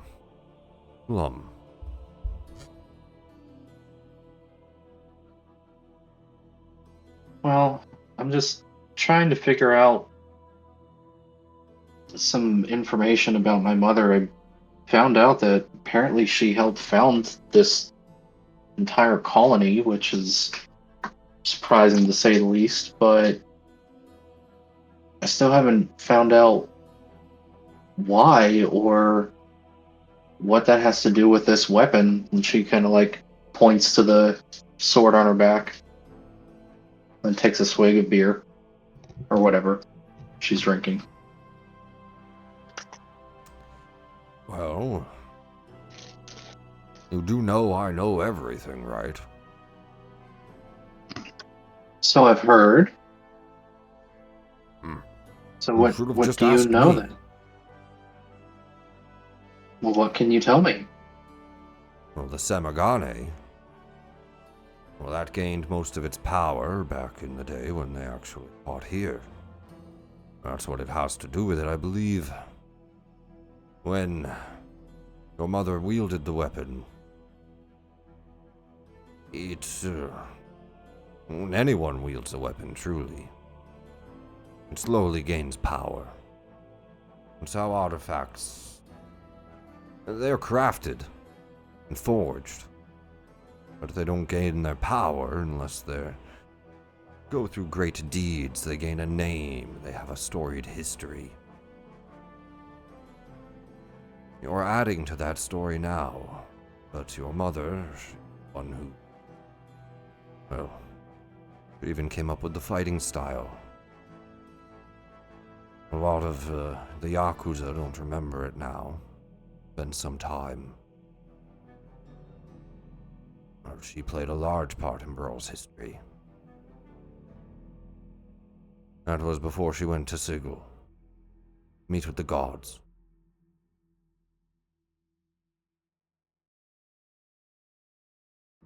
Went to Sigil to meet with the gods. Well, went to Sigil to get to the Outlands.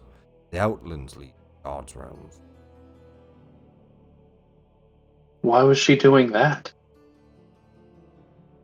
Well, the last thing that she told me, what I remember at least, was that she was summoned.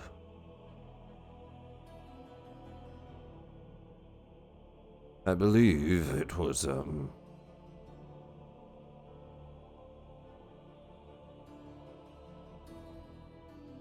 Coraline herself,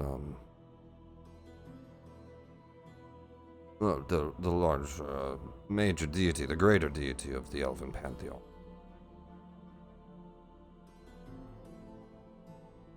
And the whole Pantheon summoned her, I suppose, but well, she was sent to the Gods' realm. I've not seen her since. She hasn't come in for a drink in some time. Unfortunately, I can't really watch what the gods do.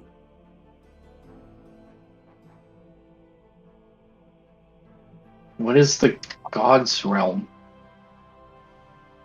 Oh, for Coraline? And he spawns like a map of Outland.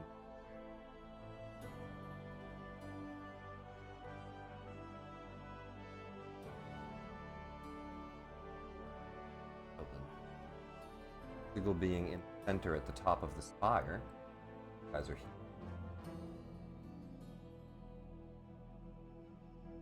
Place right here in the bottom right in the picture. A donut. Top of the Outlands.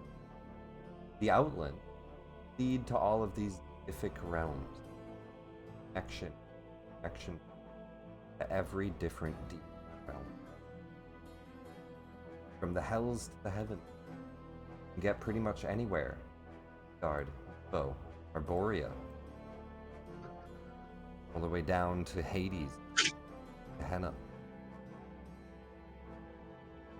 Get to the plane of law and order, Mechanus. Mount Celestia.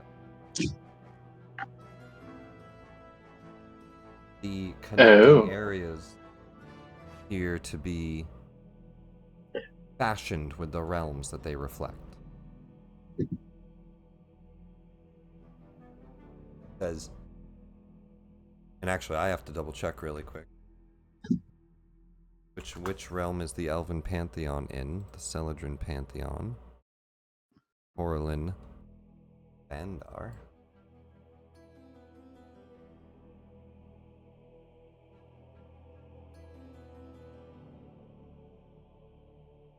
Vandar is in the first layer of the outer planes of Arborea.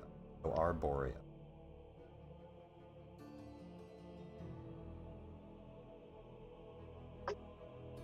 Yeah, that makes sense. You would have to get to Arborea, and I believe that they are just on the first layer. Our Vandar is an elven glade, a home of beautiful elven construction, where the entire pantheon lives for them.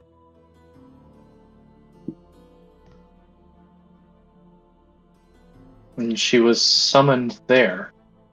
By the gods themselves. You seemed worried at the time.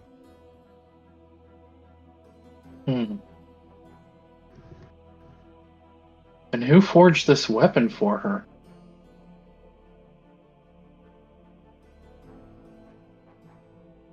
The Semigane was forged, I believe. I believe it was before she came here.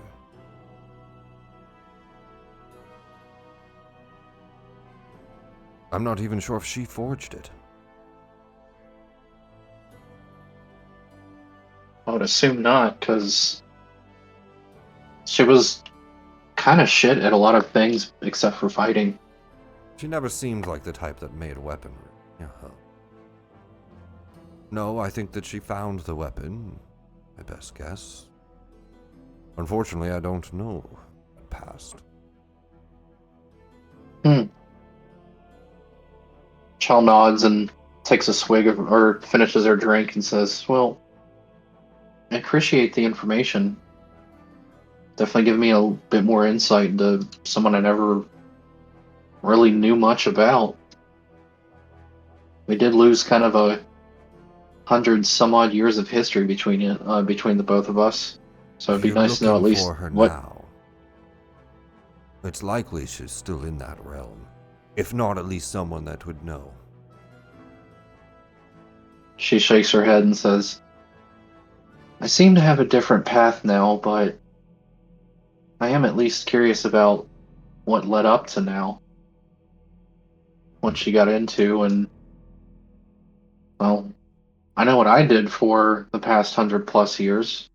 No clue what she did, so I'm just kind of curious to connect the dots." Well, it might not be your immediate adventure, but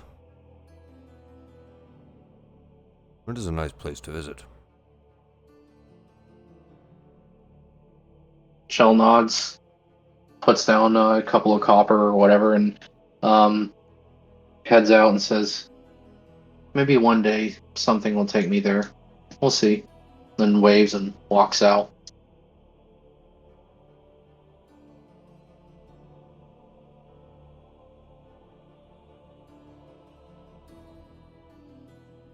And with that, we return to Segul? Question mark? You pass it around. So, that.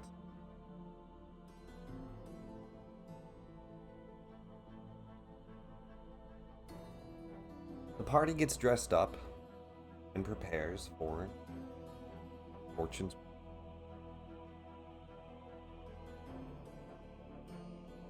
Oh, I will give you one thing. On top of all that, she said,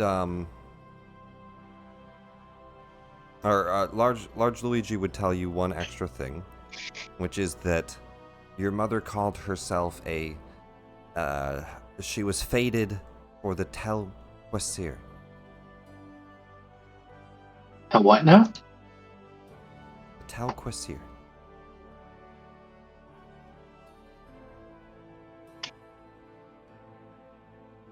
You don't know what it means at the moment, but you can tell it's Elvish.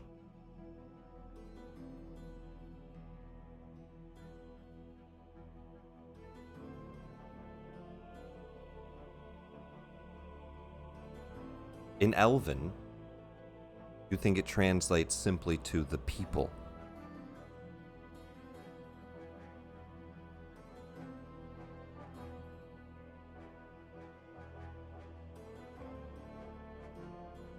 Interesting. Should I do like a history check to see if I know anything about that, or? You don't. You don't know much more about it. That's what he tells you that much for now. You know that in Elven, it directly translates just to the people. But that doesn't make a lot of sense. Okay.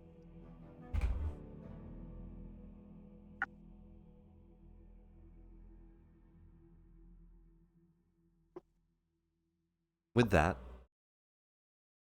party prepares to head into Fortune's.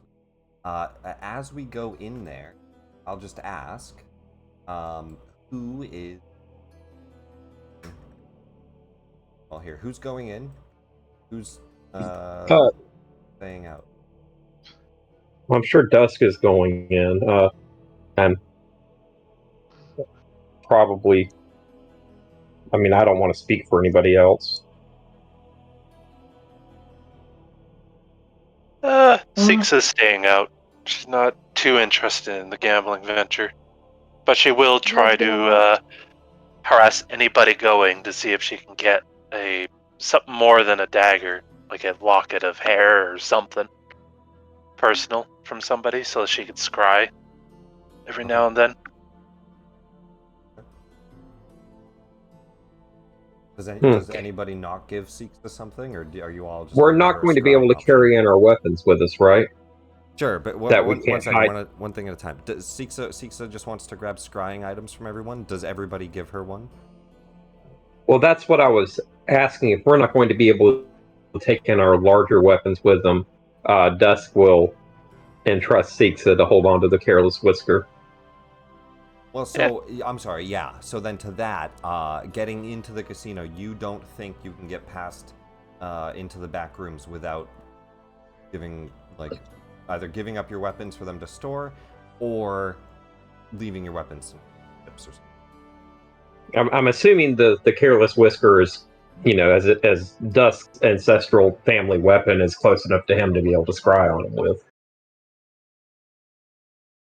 I believe it'll give me a +5 or a -5 to your save, assuming you're saving. Yeah, sure. Yeah. Yeah. Okay. It'll either let you scry on him or his father if his father is still alive. All right. So is that a yes then from everyone else? Seeksa has an item that can scry with hair, item that it matters to you, something like that. Yeah. You She can specifically have asked my for ring. hair or some part of your body because it just improves the accuracy of the scrying. I'm not giving you a part of my body. Fingernails, hair, something. But a personal possession is more than enough. All the crew hear you ask for it and hide their other pinkies. And Veb, it's canon now that there's like 100 pinkies floating around inside you, slowly dissolving, just pinky bones. Nice. It sounds like you all offer them something then, yeah? Yeah. I didn't hear anything from Chell or Veb, but yeah? No? Yeah. Bab's too busy adjusting her outfit. Do you offer Seeksa any items for scrying, Veb? Yeah, Veb will gladly offer some ooze. Oh, perfect. You get a -10 to the save whenever I scry on you. Chell, how about you? Sure. She'll. I don't know what she'll offer, but she'll offer something. I guess a hair. Some hair. Yeah, there we go. Okay, that works. So Seeksa is not going in. What is Seeksa doing instead then? Six is just gonna continue just conversing with the obelisk. Okay. It's only gonna take a day. Staying on the ships or whatever. Yeah. So Dusk, you head in. Are the other three of you, Chell, Callian? Callian, you're going, right? Chell has the dress. Veb has morphs. I think the four of you go in. Yeah. Yeah, Chell's going in. Sounds good. Sounds good.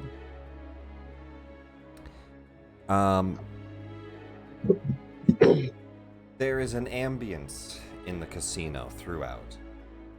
The floor drums with the sound of shuffling cards, loudmouth patrons, ratcheting clockwork slot machines, and live performance emanating from a grand stage. So there's like this constant clutter of noise and whatnot that I obviously can't constantly represent, but just think of yourself in a loud, packed casino. Gaudy chandeliers with magical orbs keep the entire place brightly lit. You guys head into the front door. You can see the casino's open around the clock, but you guys are here at the exact time and hour for your event. So we'll say at high noon, huh? Right at noon. The first place that you guys enter, kind of a front lounge. There is a dragon bar, an extravagant reception area where gamblers are gathering before hitting the casino proper. You can see when you first enter, you can see a ghost appears in front of you. And he is he is on stage, performing a sleight of hand trick for a few dozen nobles and gnolls that are heckling. As you first enter in, you hear like the announcement for him before he comes out on stage. The great Stephen Amber. Stefan? And so there's like a whole little performance going on of a sleight of hand card trick. He's just a washed up dead. There is a bar. Behind the bar, you can see that there is an equinal cardinal, specifically is what their species called, I suppose, but a horseman. And that's the bartender, from what you can tell. There is a bouncer that appears to be an Oni, standing behind a small desk. He's standing in front of... Oh yeah, I guess this is the doorway in. So he's standing in front of the doorway in. So you'll have to go through him, if anything. But it's just kind of like a hanging out room in front. This is where you all realize immediately, as like a few people look at you as you walk in, but you're all dressed in nice garb. Yes, nobody tried to just come in and... Yeah. Callian in a princess dress, Dusk in a tuxedo, a kind of a celestial star dress on Hell, and Veb morphing into... Veb, what do you try to make yourself look like? Just a casino kind of call girl, like, you know, just like I posted it in Discord. Here you Oh, go. we posted it. Oh, hell yeah. Here. That's awesome. There it is. That's pretty.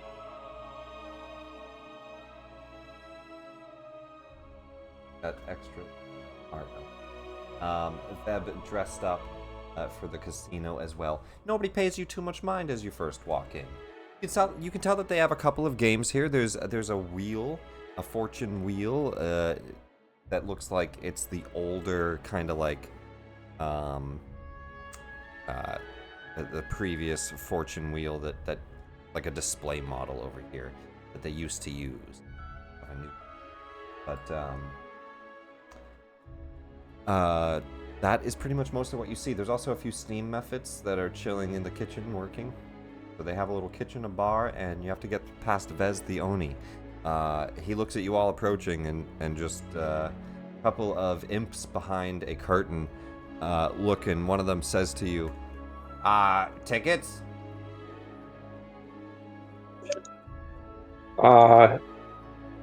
Yes, my name is Dusk of the Dark Tides, and these are my companions. I am here for a game of chance I was offered here of high stakes at the illustrious casino. All right. Was I given a ticket, Nick? No. If you're here for the big tables, yeah. All right. You just want to buy chips? Yes. Need to transfer some of our funds into chips. Got one razor leaf is 10 gold. Okay, well, perhaps you can help me out with the math then. How much will this be? And Dusk pours the whole pile of group funds that we had decided to be in chips. So exactly. So it goes just straight down to... Oh, sweet. Italian R2. It goes down to basically platinum 1-to-1, right? Yeah. Mm-hmm. So how many chips did we buy exactly? 15,000. 15,000. So that's 15,000 gold, right? So that's 1,500 500 platinum. That's 1,000. We got the platinum countdown here in treasure. 50, 500, 10, and 480. Somebody add all that up. Hold on, I'm on it. 25. 26, 31, 3110, and then 3110 plus 480. 3590. Yeah. 3590. platinum. Well, 3590 razor. Gives you a bunch of chips that he calls razor leaf. Razor leaf. Yep.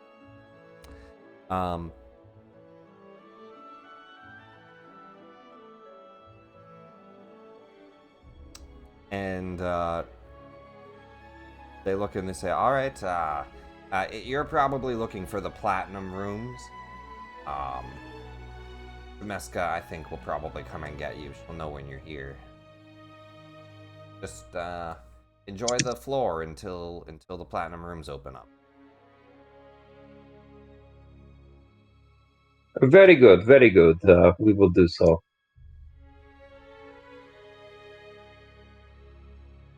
Do you all try to get through as one group then? Helen Veb also following. Helen. I am staying like right next to Dusk. All right. Veb, do you not? That's gonna schmoozy. I mean, obviously, like when he's at the table, but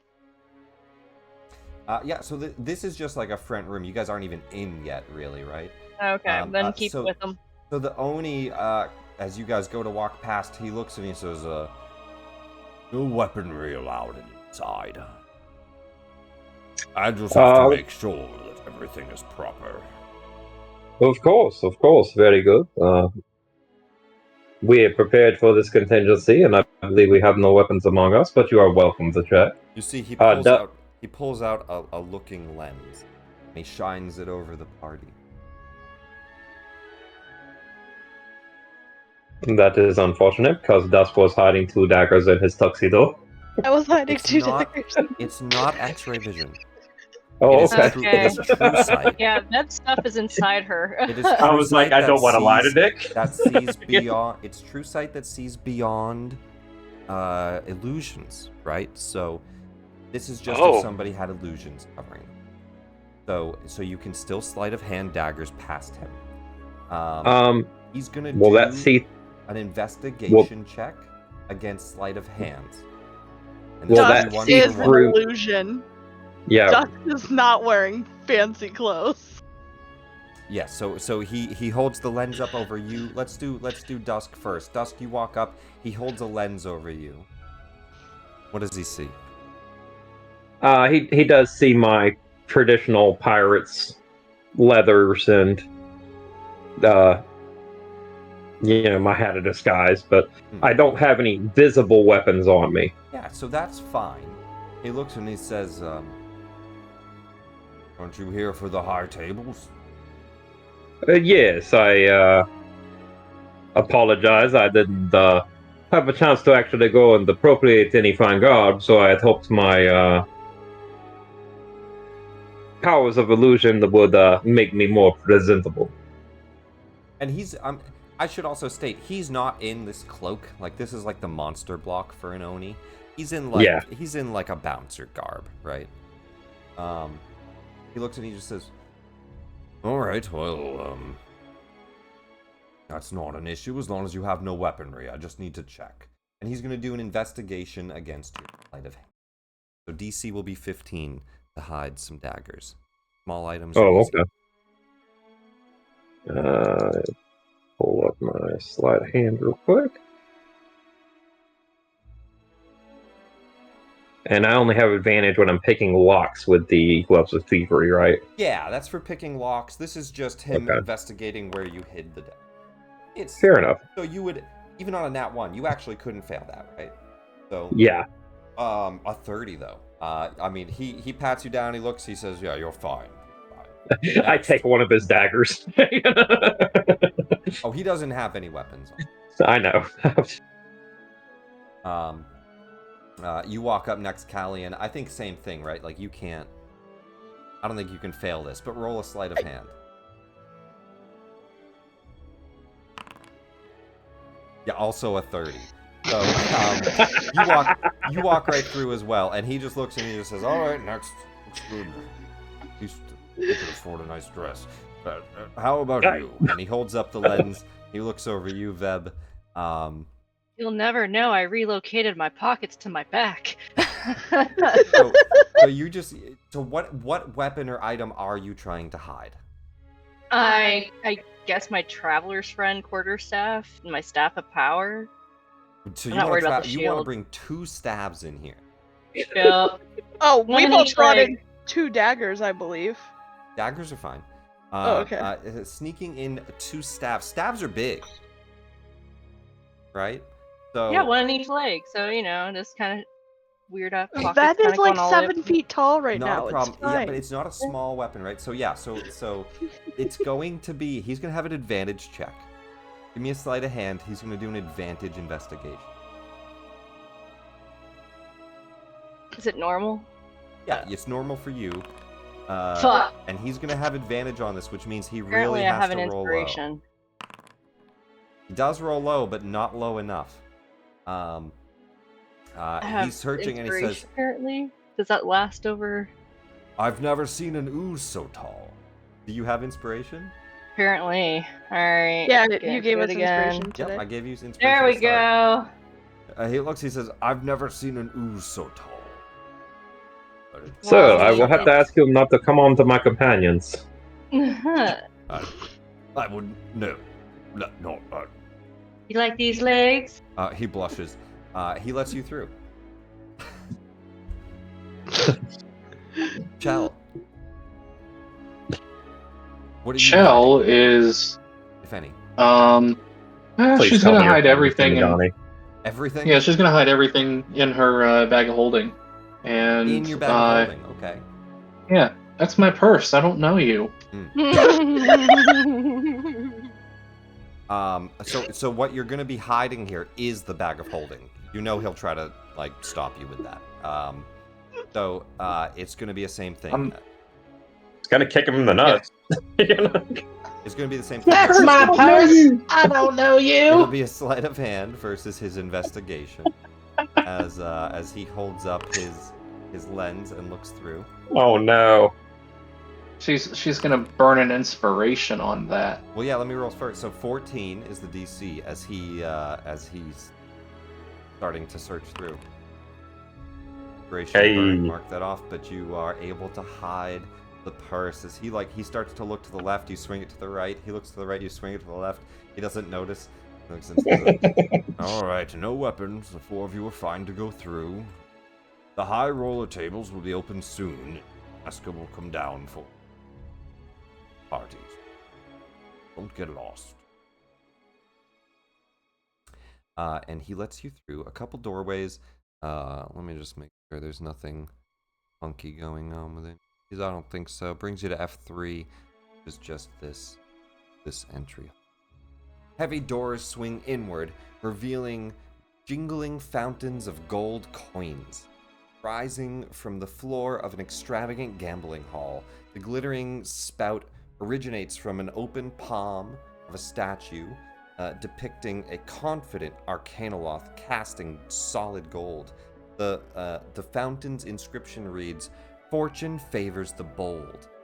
Hundreds of people from across the plains congregate around all manner of games, refreshments, and performances in lavish, magical.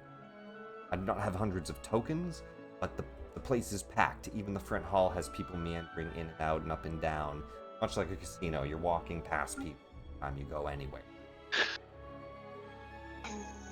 And you guys walk through. They have another area where you can obviously keep cashing in tips here, and you can cash out on the way out, but more imps front. And then you just see an open casino door. Dusk would like to take a look around and try to assess what kind of visible security they have watching the casino floor.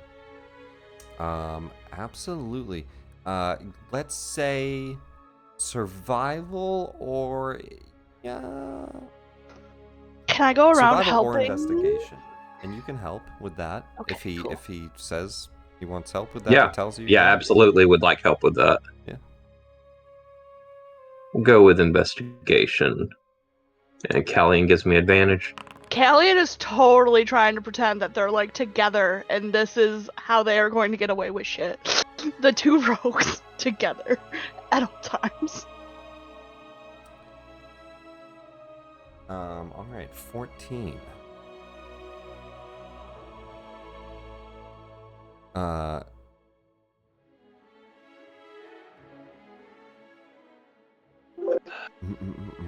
and I think perhaps simply because of how is you don't see you don't see cameras, you don't see crystal scryers, you don't see bouncers all around the place.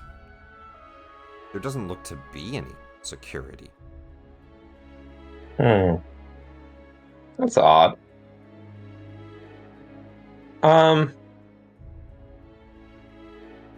How long does the see invisibility from Vecna's gift last? Once activated. It's like casting the spell. So see invisibility spell. I'd have to take a quick look here, but It's in Six's library. If I'll just pull it up oh right no, now. sorry, it's true seeing. Never mind. See invisibility. I'm pulling it up right now. Yeah. 2024 See Invisibility. 1 hour duration. Oh. Yeah, go ahead and activate Dusk's gift from Vecna and use See Invisibility.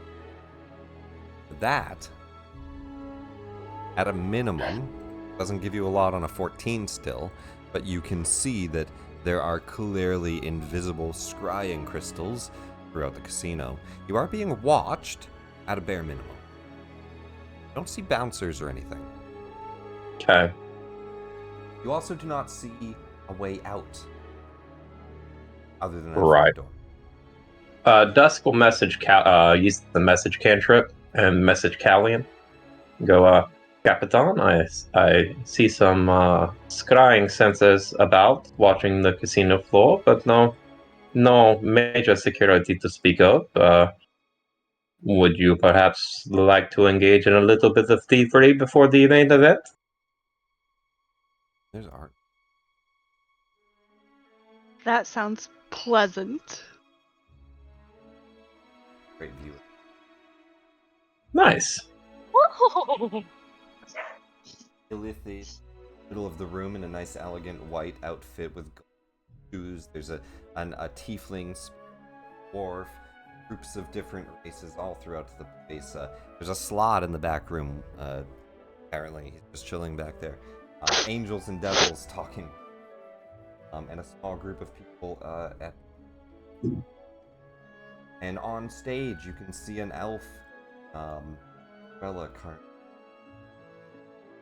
Vader watches her back curtain. I'll see a night hag, center of the room, working a slot machine. Slot machine seems to be talking back to her as hitting it. Oh, you stupid machine! And it's live. So, Nick, what I would like to have happen here is I would like to team up with Callian to do kind of a working of the crowd that's in this area. Dusk will walk up and strike up a charming conversation or some such, and try to create an opening for Callian to pocket some of their chips or pickpocket them, one or the other, whatever the captain's discretion may be. Yeah, and so you can see almost everybody here has like cups full of razor leaves. Razor leaves look like a gold-hued token with a stylized razor vine throughout it. And so there's a whole bunch of people using them for the machines. Most games look like they take just one, and there's all types of opportunity to collect some razor leaves. Yeah, absolutely. Oh yeah. You bump into somebody along the way. Vecna person. A what? He turns over and he says, "Hey, need a hand?" And he holds out his hand, and it looks like it's missing. And then he kind of shakes it, and the illusion fades. He says, "Just kidding." Actually prefer the eye. Very, very clever. Yes, me and my compatriots have had run-ins with these cultists that claim they are of the Vecna persuasion. How, pray tell, did you hear about the Vecna, may I ask, to choose to do him as an illusion? Well, there's 3 of us. And I'm sorry, the line he specifically says is, "Give a lich a hand." Or that's what he says. Cheesy one-liner. So very clever. He says, actually, let me see.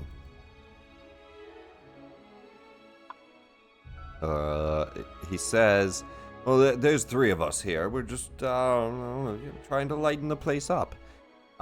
Give me perception checks. Yeah. I'm going to say for this, this is when Colleen and Dusk are kind of looking around the place. So Colleen and Dusk. Oh.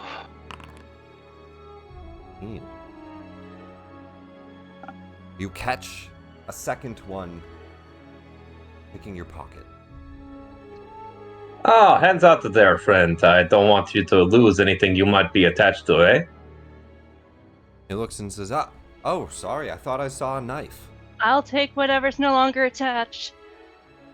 A knife? You know weapons are not allowed in here. Yes, I have no knives, friend, but the Dusk flourishes his claws, but I can take care of myself without them. Oh, well, no, not at all. Not at all. Start to back up.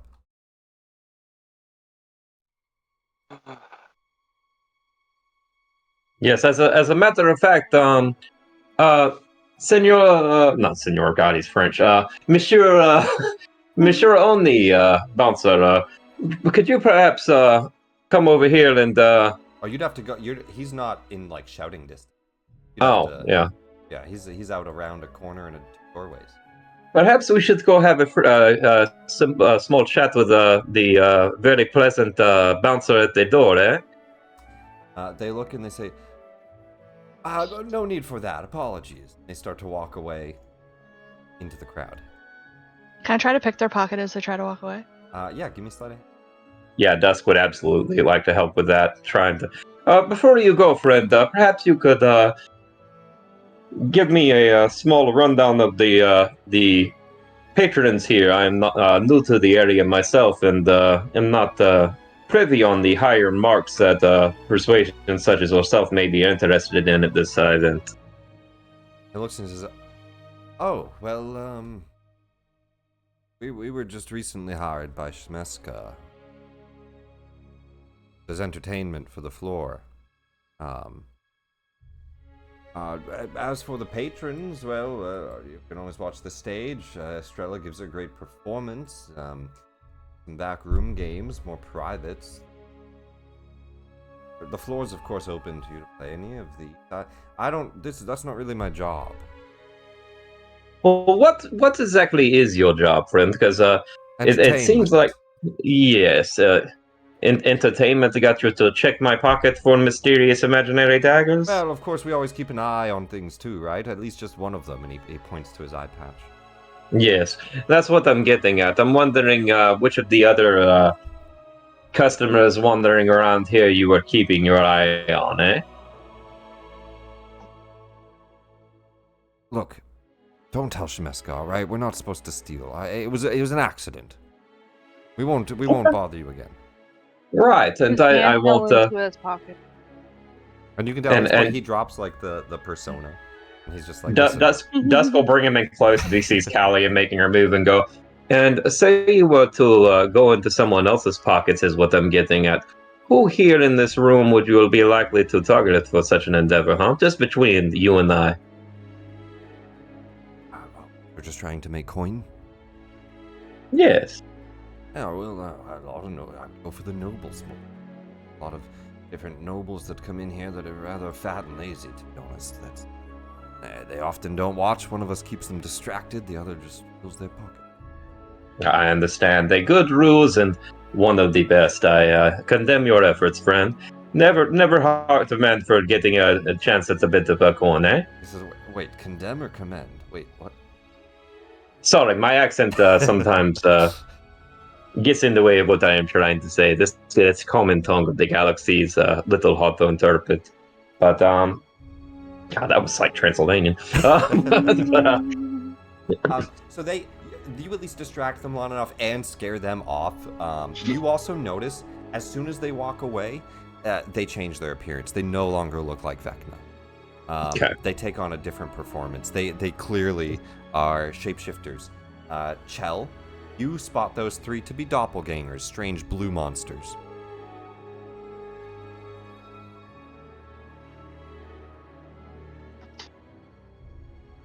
That's what they look like to you.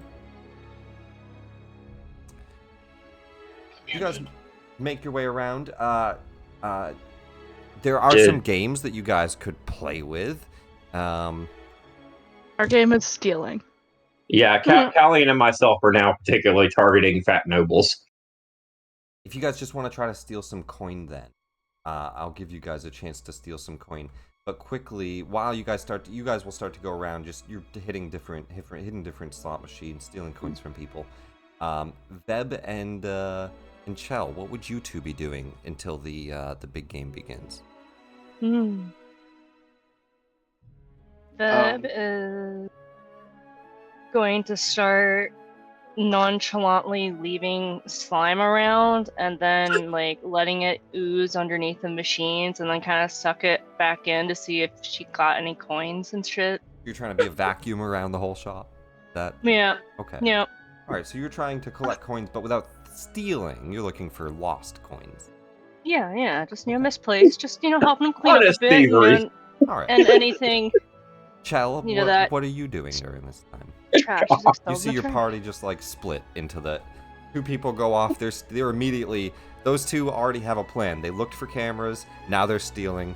Veb is going around. You see her like oozing some of her ooze under a machine and sucking out whatever she can. What are you doing? She's just not going to associate with them right now and just watch from afar. And yeah, she's just going to go gamble. Just go gamble. Perfect. Let's start with Chell then, and then we'll roll to see what the rest of you find in the meantime. Chell, you head over to, let's say, do you want to test your luck at the Fortune's Wheel itself? What does it do again? You don't know yet. You go sit in front of the Fortune's Wheel. I'll share what this looks like as you wait your turn to spin the wheel and then get up to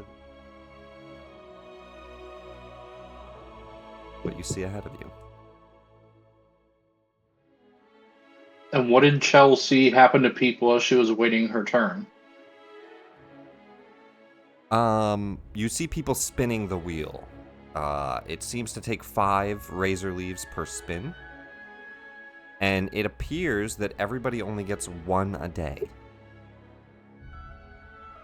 To play, you saw people sitting in the chair, inserting their chips into the slot in the pedestal and pulling the lever, and then it would spin.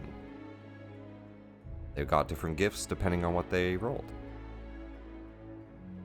Right? So it's just Did it look like anything bad happened to anybody? Like when Deck of Many Things bad? No. I knew that's what you were worried about.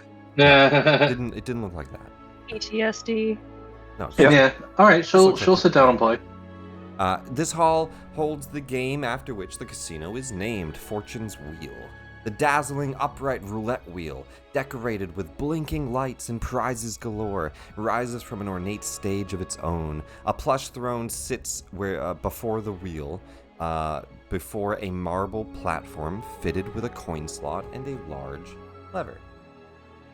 Your turn comes up and you sit there. You insert 5 razor leaves. Note all of this just to keep track of this. -5 RL. You insert 5 tokens into it. You pull the lever. Roll a d10. A D10. Roll a d10 again.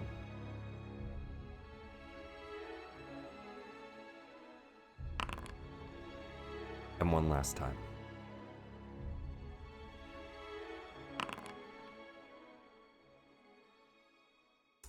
Roll again on the third one.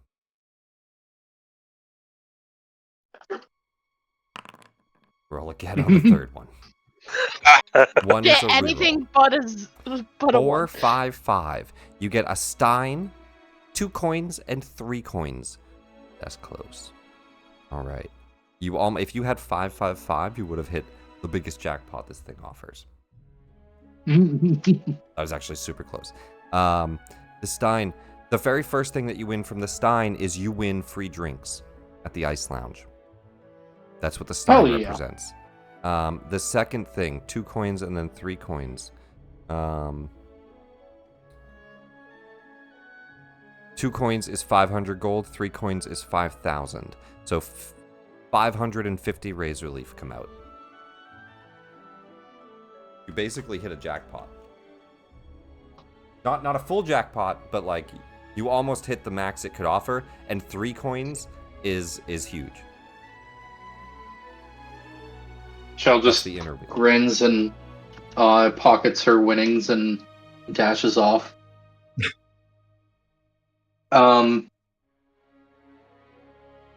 Oh yeah, when she gets the stein, she's like, "Oh shit, free drinks! Hey Twinkle, we can." Oh right, and just kind of like Oh.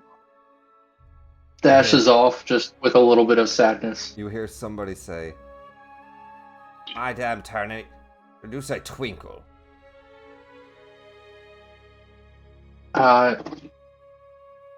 No. Yes, you did. I just heard you say Twinkle. Well, it's a common name. It doesn't matter. It's fine. Your turn. Go ahead and play. She's gonna roll an insight check. She turns away and she walks away from the wheel and follows you. You watch as a night hag slowly turns and reaches and grabs to his shoulder and says, "Excuse me, miss. I was asking you a question." Why do you want to know? You said Twinkle, yes? What if I did? I don't. You say it's a common name, but I've only ever heard of one Twinkle. Okay, and why does that matter?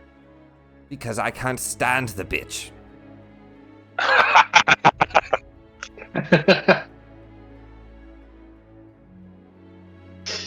Shell just kind of busts out laughing. It's like, well, I don't think you have to worry about that. I much, worry about it every so- damn day. Well, Not tell much you familiar. What did I do to that hag? What didn't you do? Don't remember. Well, you know who she is, yes? What? Shell gets in a little closer and says, "What's your name?" My name is Putris.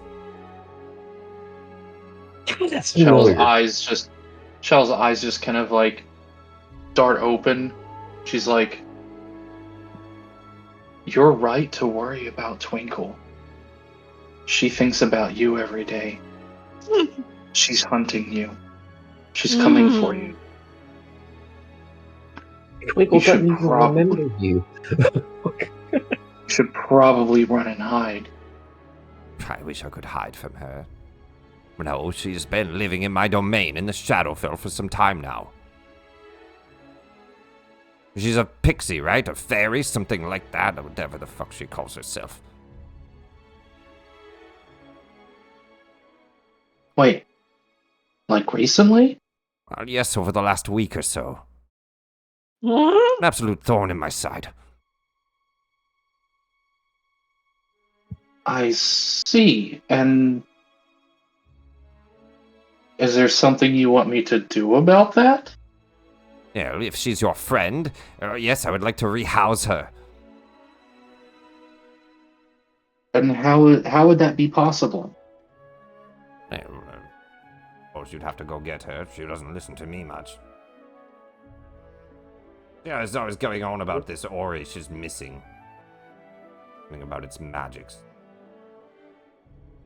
Yeah, that's How would definitely we Twinkle. get to her? Well, I could take you there. It's back at my home. It's a hut. In a swamp. Of course it is. Don't be suspicious. Don't be suspicious. Does the hut have legs? But do I look like Barbara Saga herself? No, of course my hut does not have legs. I would need some type of mystical gemstone or something for that. Don't be a fool. Tell you what, I'm here with some friends. How about we meet up later and talk about this? We might actually be interested to help you out with this. All right, but I return to my domain tonight, so I'll see you then. Yes?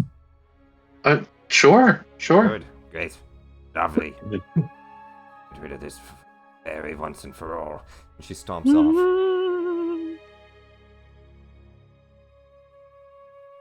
Meanwhile, Allie and Dusk. Both of you give me stealth rolls. Okay. Come on, sneak kitty. Is that a minimum? What did we actually roll? Callie's 4? coming in swinging. Yeah, that's the lowest she can roll. It's the lowest I can roll. Kind of came in just I hit the bottom of the barrel. just strolling, really. A 23 as well. So you guys are going for easy targets, as you mentioned, and they kind of pointed you to some easy targets. 23 and 25 succeed. Both of you roll me 1d100.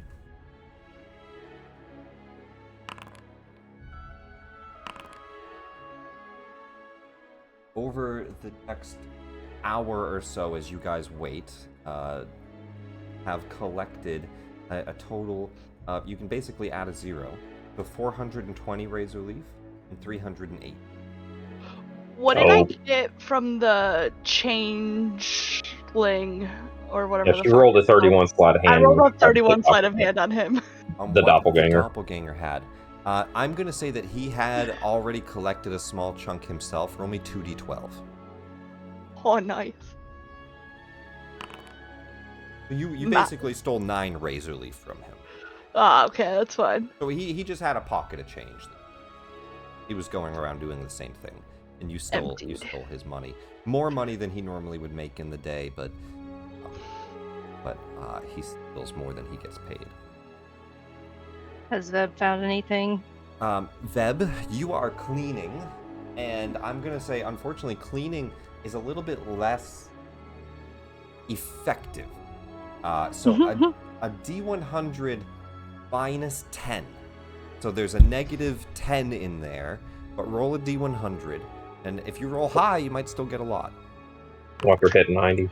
An 88. Jesus. It's a 98 that she hit, but 88 coins.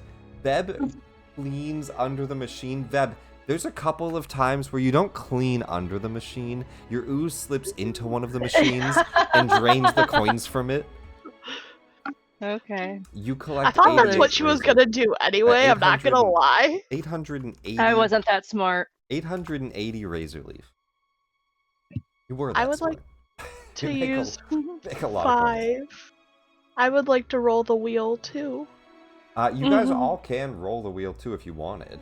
If it's Yeah, one I would per like day, to. I feel Everybody like gets a once we per should. day, costs 5 razor leaf each.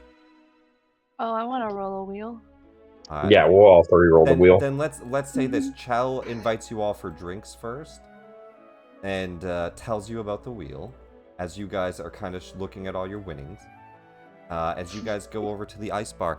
At the ice bar, the ice lounge. There's this.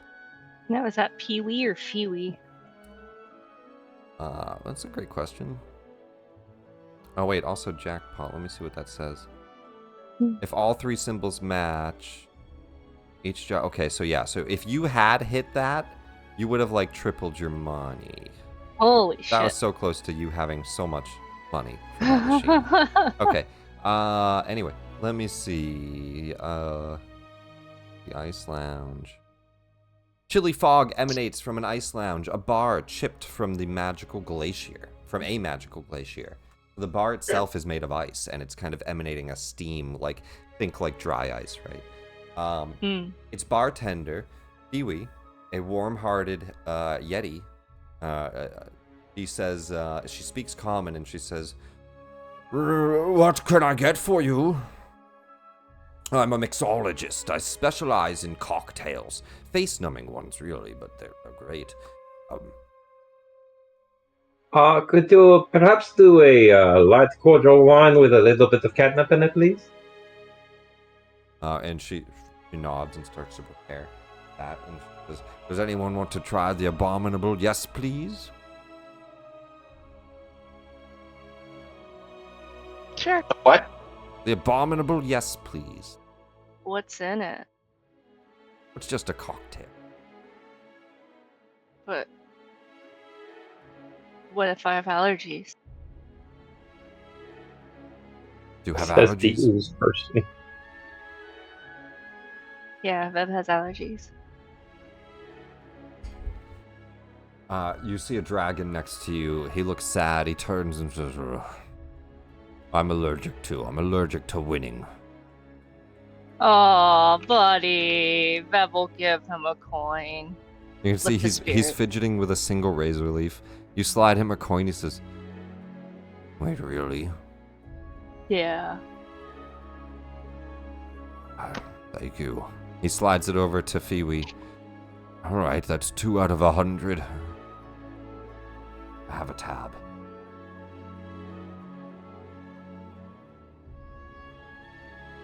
We could pay off your tab if you give us a secret. Tell us something interesting.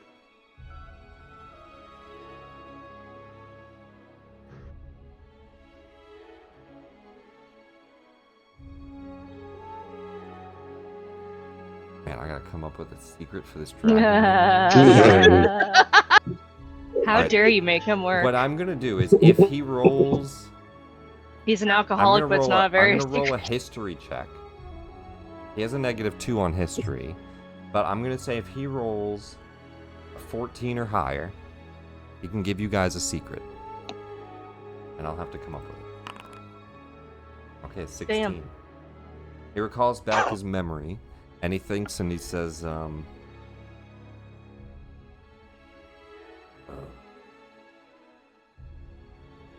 my secret. Actually, you know what? Let's make it relevant. Let's make it relevant to this.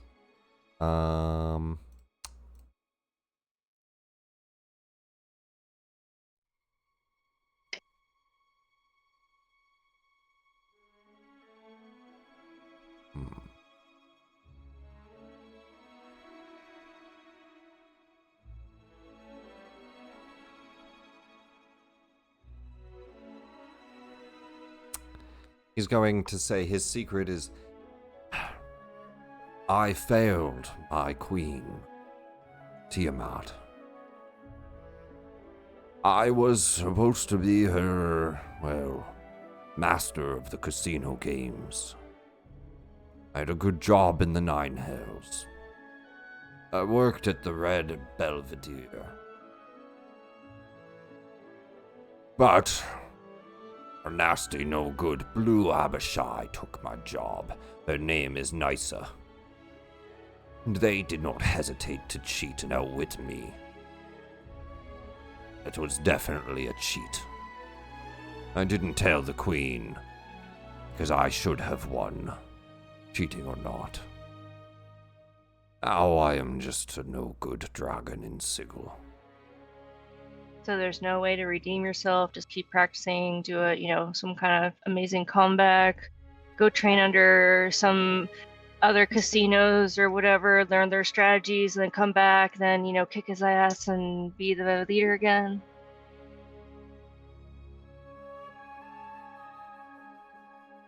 I think this is Winter Bite's redemption arc. Bev just holds her hands up and does like the little rainbow kind of signage. You truly are a friend to dragonkind.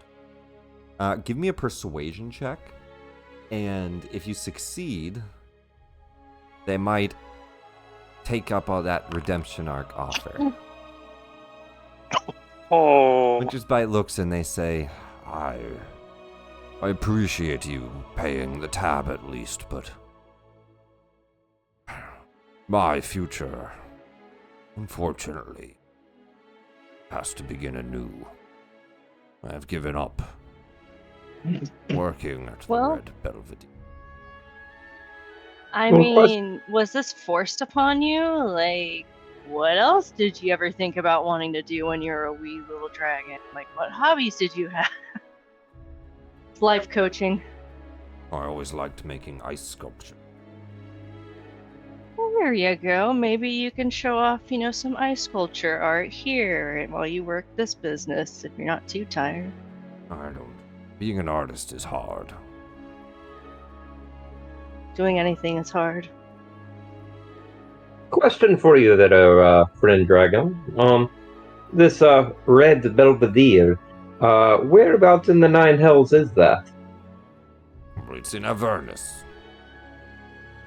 Really? Yes, the first layer. A casino in hell on the first layer of hell. Interesting. It was rather nice, extravagant, much better than this. No offense, Phoebe. And you'll say some. Phoebe, and I can't do the voice, but think, I can't think of it right now. God damn it, Star Wars guy, Chewbacca. Chewbacca. I think Chewbacca. She makes that like noise, right? I can't do Chewbacca noises, but she makes like that exactly. She makes like that cry back, and then just says, "As long as you pay the tab," and do you guys pay the 100 razor leaf? Yeah. 98. Yeah. You guys pay off Winter's Bite's tab. Unfortunately, they are still kind of faithless. They have their head hung down. They look a little bit broken from their losses, but they at least leave happy that this is paid off, and they thank you as a friend. But they don't join the cause. How long is he gonna be here? Is he just gonna stay here until he finds something better? Like, well, he leaves the bar at this point as his tab is paid. Okay. As written, it specifically says, and I gave you a roll to try to change this. Unfortunately, it did not work. Womp But it womp. specifically says, wait, where the hell did it go?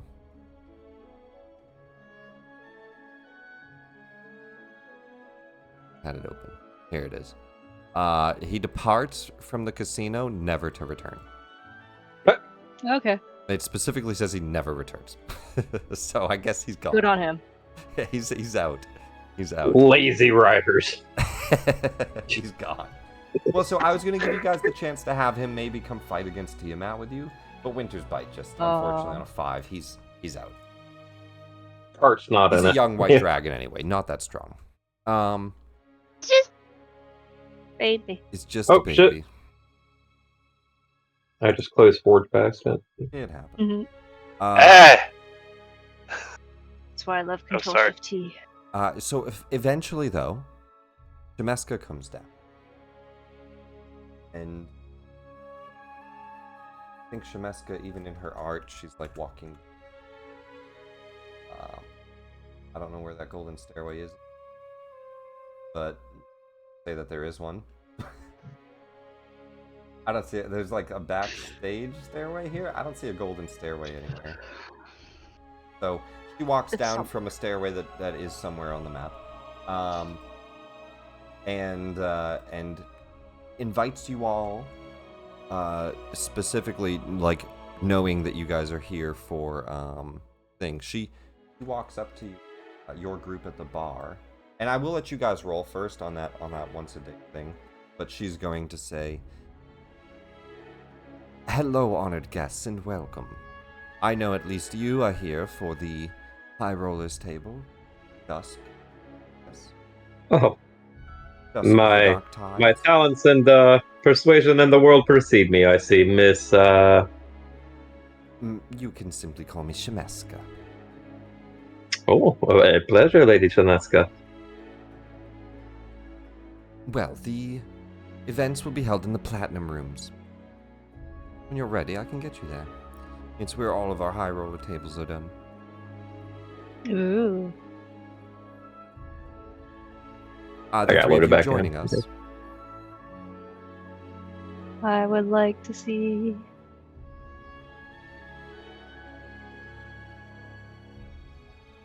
And I guess I suppose so. there's something there's something written here for. I'm sorry. This is written for when she appears.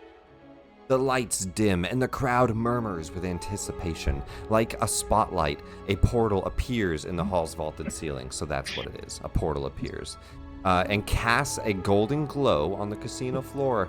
A grand spiral staircase twists from the portal, accompanied by an orchestral fanfare. A copper-furred, fox-headed being in an exquisite gown gracefully descends the stairs. Her arrival is met with thunderous applause. There's a few other high rollers I'm still gathering before we head back. The high tables, the platinum rooms are held in a demi-plane. So I will have to take you all up there before we close the portal again. Of course. While we wait on the others to arrive, perhaps I understand the gesture is more or less fruitless, but could I perchance buy you a drink?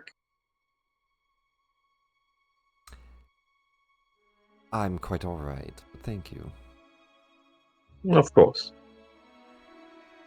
And she'll go gather a few people and gather the rest of you. But before we do, the three of you that have not can roll on the wheel. Ooh.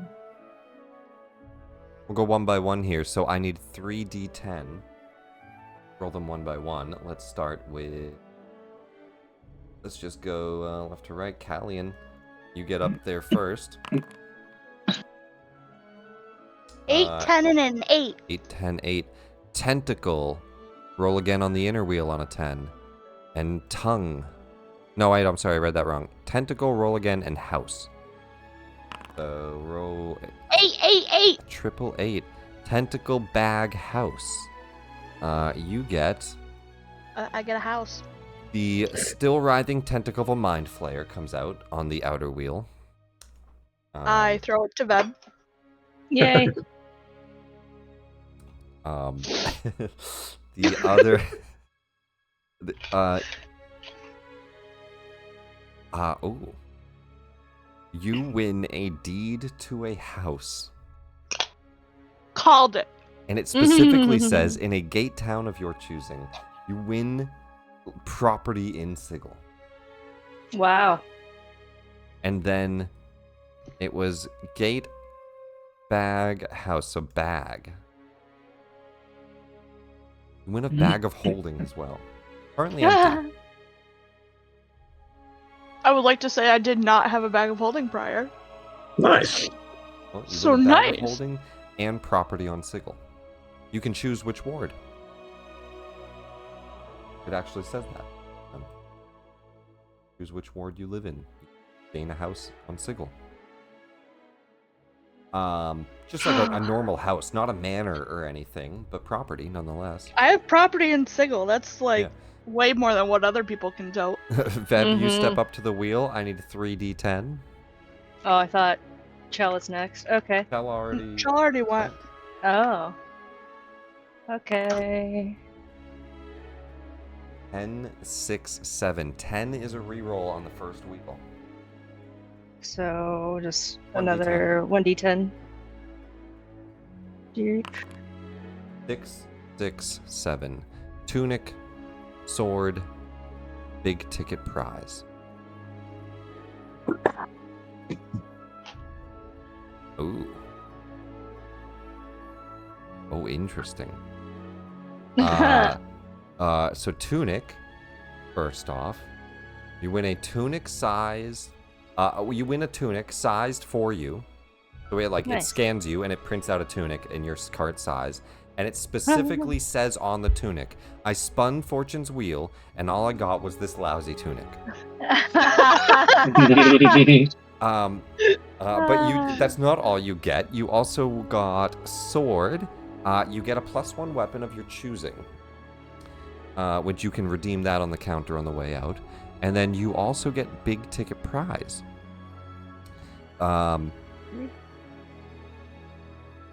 You see a kind of light start to shine and flash as you get that, and behind you, raising from the ground, like a little door opens, and much like a car being displayed, Mhm. on like a spinning pedestal, this appears. Okay. Dope. And you win, and it's golden, right? So this one is gilded, and it looks like an underwater submarine apparatus. If you look further south on the map, you see it displayed. Is it displayed Oh. somewhere? Okay, there Right it is. here. Oh, right perfect. there. It is on display. So there it is. I won the car. You won the car. You won the car. Won some. That's essentially what happens. It's specifically a legendary item. It's called an apparatus of Qualish. And that's its full token, its card. It basically, it has 200 hit points, 20 armor class, it has a swim speed, it has legs, so it also has a walk speed. It's a vehicle. It requires one pilot, and it can go like underwater. You pretty much won like, and you can put this on your ship, right? So like you can explore areas with this underwater. Please or tell me in that it's a better places. design than the Titanic submersible. It's a submersible that you won. Oh. It does not explode, you hope. It really just depends on the pressure versus the armor class, I guess. Go back to the ship and ask Kazib.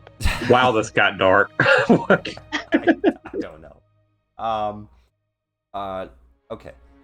But you won the car, so you go over and you check that out. Last but not least, this wheel gives way too much stuff. Go ahead and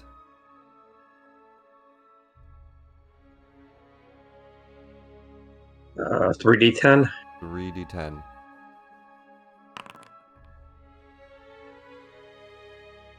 Nine, 7, 2. Trinket, 4-leaf clover letter. Trinket. You win a random trinket from the player's handbook trinket table. So basically like a knick-knack. If you want to pick one, or I'll just roll. It's a random Yeah, trinket. just roll. It's fine. 81.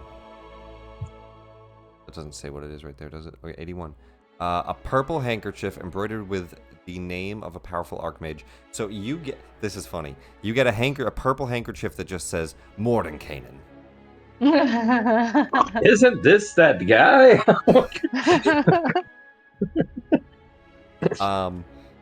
The next thing that you get, 7, 4-leaf clover.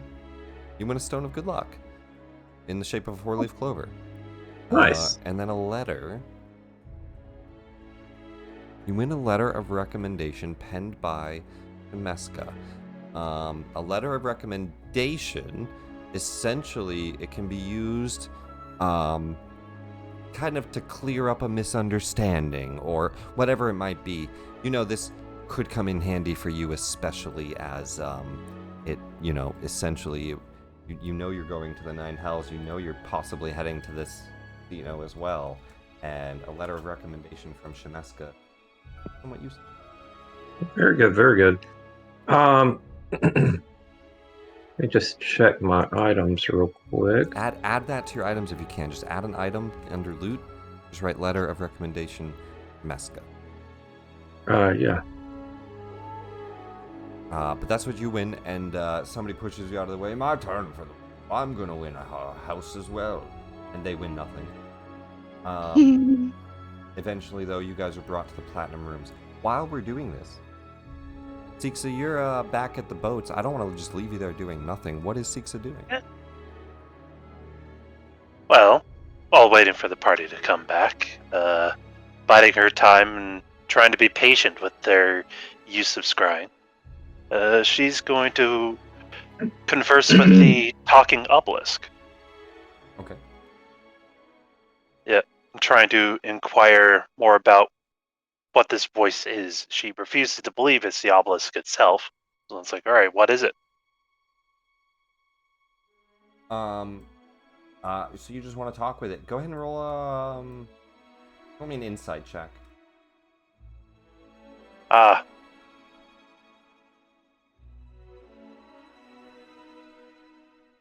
Very well. Da-da-da-da. Ooh, I'm great at these. Is this an instance where I can get advantage on the insight? Just give me an insight check. All right.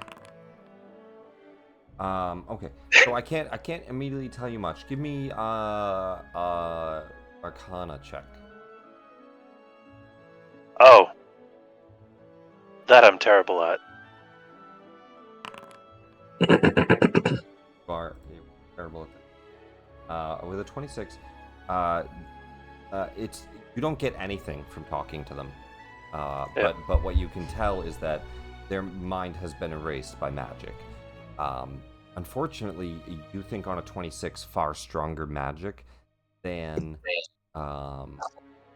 anything a greater restoration could fix. You think a wish spell maybe, but greater restoration is not going to be good enough to reverse this. You know that their mind was erased with a wish spell, and a wish spell might be able to revert some of it, but you're not even that sure. Give me a history check.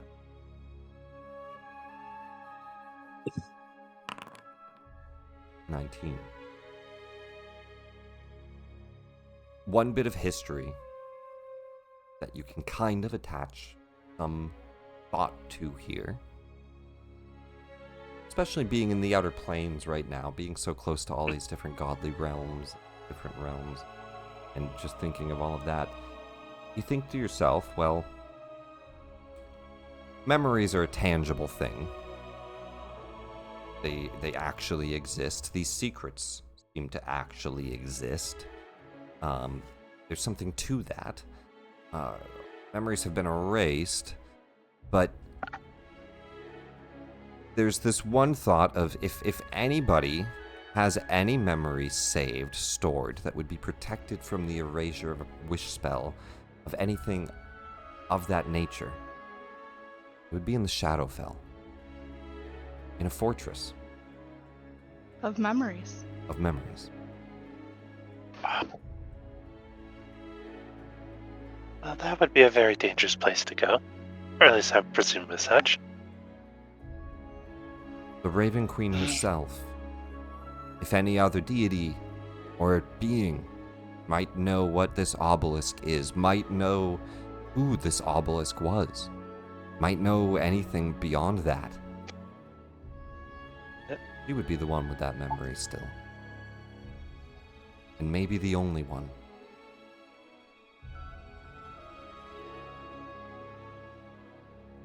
That knowledge is tantalizing at this point.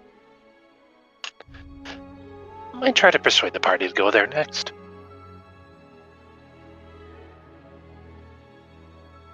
The party steps through a portal put up it a in the- stairway.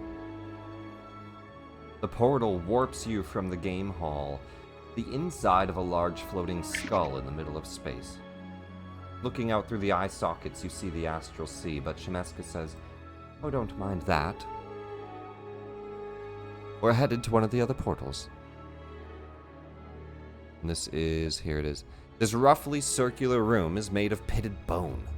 Along the perimeter stand several alcoves, 4 of which hold swirling portals. 2 large hollows provide a view of the vast, rolling nebula beyond. At the room's center, a tiefling with barbs protruding from his scalp stands behind a desk of polished bone. "Welcome to the Platinum Rooms, illustrious guests," the tiefling says. "I'm Coalcook, your concierge.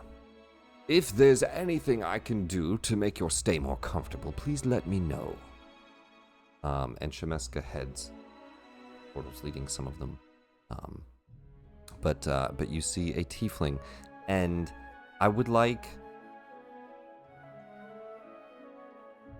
all 4 of you. You're all kind of fighter types. I would like all 4 of you to give me insights. I think I want to say insights. Give me insight checks. Is it against him lying? No. I don't have reliable talent on that. Oh, I would throw one up.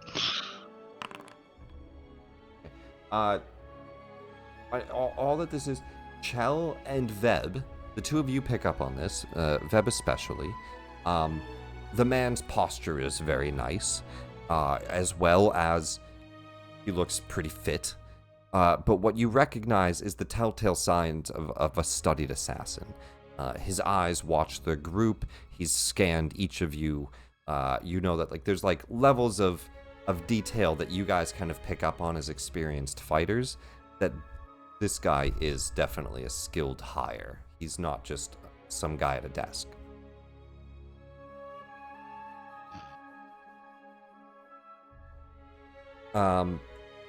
He leads you though some of the other portals.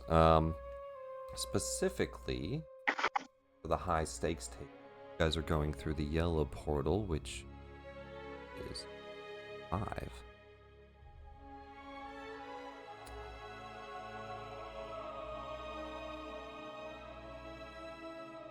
Oh no, it's P2. We're going to Dungeon Land. Why can I not find how to the items menu on Forge? I can help add stuff after. Don't worry about it too much. We go through P2. We go to Dungeon Land.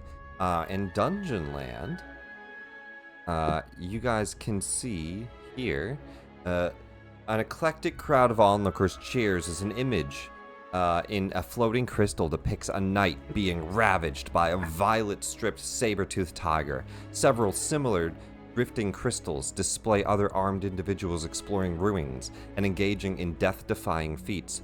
Beneath, on an island of bare stone, floating amid a misty expanse, stands a plain archway and a circular desk attended by a well-dressed tiefling. He looks very much like the other tiefling. Luminous symbols on a placard above the desk spell out bets, submissions, and enjoy Dungeon Land. And as you all take a look at some of these crystals, you start to realize what they are.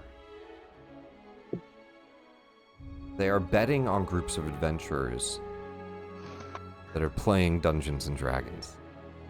Adventurers that are in the middle of battles, deep in dungeons, fighting bosses. They're scrying on all of that. And in a very meta way, it's being bet on here for high stakes.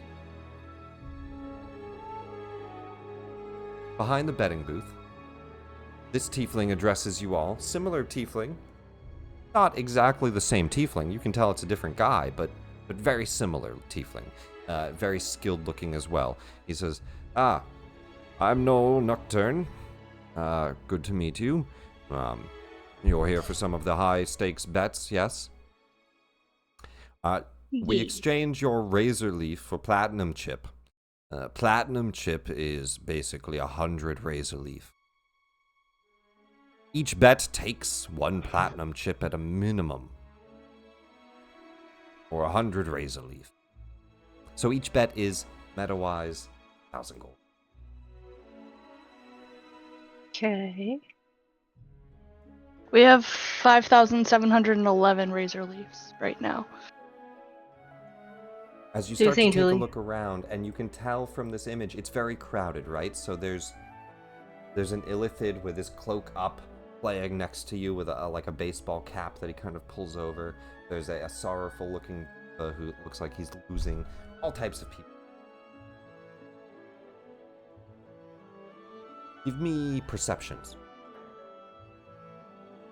Nick, do I still have the see invisibility up? What did we say? Lasts for an hour? Yeah. Yeah. Yeah. Yeah, it's starting to fade as you get up here, but yeah. So you have like 10 minutes of it into this, because we were like down there an hour, so I'll have 10 minutes of it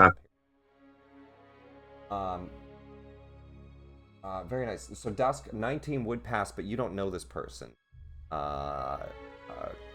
Alien, 16. I'm gonna roll.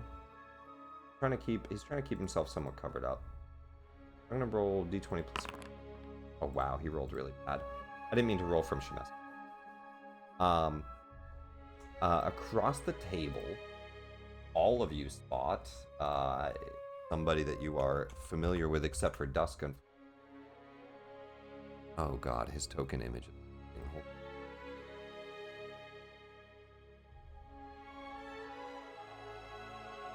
Uno second.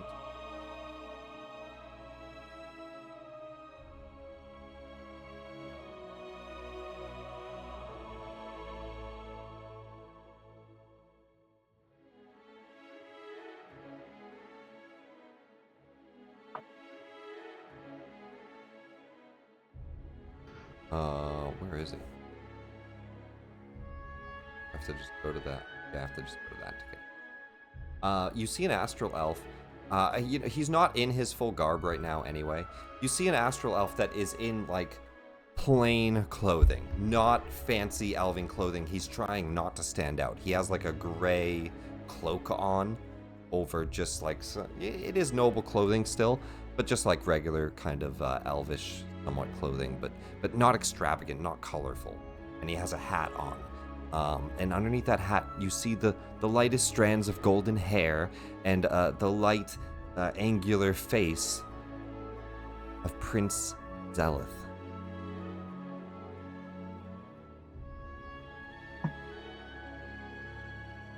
Hallian's uncle. Dun dun dun. Chell is going to reach over. Let's assume she's next to Callian or something. She's going to reach over and grab on. I'm first gonna what? roll to see if he spots you guys as well. And he doesn't spot you either at the moment. So go ahead. Which is surprising since Callian's in a princess gown. He's keeping his head down and just go ahead. Chell's going to reach over. Am I muted? No, we hear you. Go ahead. Okay. Chell's going to reach over and grab Callian's dress and tug on it gently, like, Cal?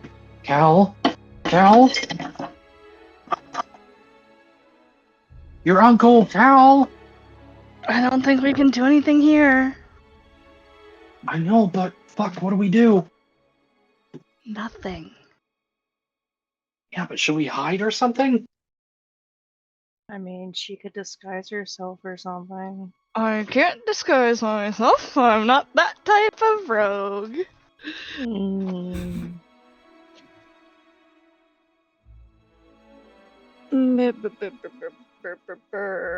Not surprising. I can disguise myself, but disguise self is only self. Mm-hmm. There's something I would like to give to. Let me see if it'll let me just drag and drop. A boop. I don't have attunement slots. It's not attunement. I don't have permission to upload a file. Would you give her the mask charm I have? Because it won't let me. Yeah, sure. So which one is it? Mask charm. It looks like a lobster icon or something. A small silver pin. While wearing the charm, you can use an action to cast disguise self. Hey. Hand her a little silver pin. You got 6 moves. My balloon back! No! You fly away. No, she hands you over a mask charm. Cast disguise self with this. So with that, what I will generally ask is, do you guys try to hide yourself and disguise yourself from him? Yeah. I'm not changing my clothes. I'm just gonna change what I look like. I just look like a regular astral elf. That's fine. We're gonna do just a group stealth check. The 4 of you throw me a stealth. 3 of you. Dusk, you're not. He doesn't know what you look like. Right. While they're doing that, Nick, I just wanted to note I was going to unattune from my Gloves of Thievery and attune to the Stone of Good Luck Clover. Sure. If I could. Okay. That was what I was looking for in items. I just couldn't find how to add an item. I'll add it to you. They're in there. Item and then item SRD. But I'll add it in. Alright, so 48 divided by 3, 16. You guys are you're able to stealth away from him. You can see that he is currently putting huge bets down, and he is trying to likely win back some money. But with that, you guys avoid him. No conversation to be had. That start, Shemeska says, why don't you all start here? And, well, the big roller tables start later. Dusk, I'm sure you're more interested in that, but enjoy some of the games while you watch. always a shame when people die, but ooh, look, I do believe somebody's dying now.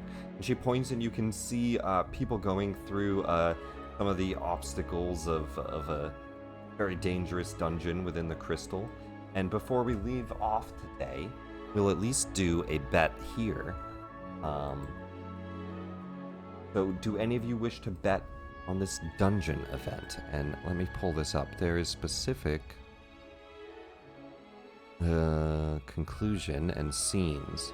So roll a d4 for what scene we see. I got it. I'll take the first d4 I see. 4. An adventurer runs, holding an armful of jeweled sculptures that resemble various deserts. Desserts. Jesus Christ, there's 2 S's there. Desserts. Behind, I was like, deserts? What? Various desserts. An armful of jeweled pieces, right? And behind them, a furious woman in crimson regalia screams, "Off with their heads!" You guys put any bets down on this?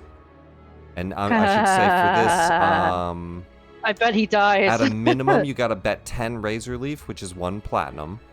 And it's double or nothing. They either live or die, right? So it's double or nothing.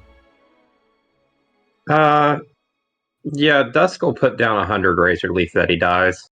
So 100 Razor Leaf, so you'll put down 10 platinum coins. So 100 Razor Leaf on that.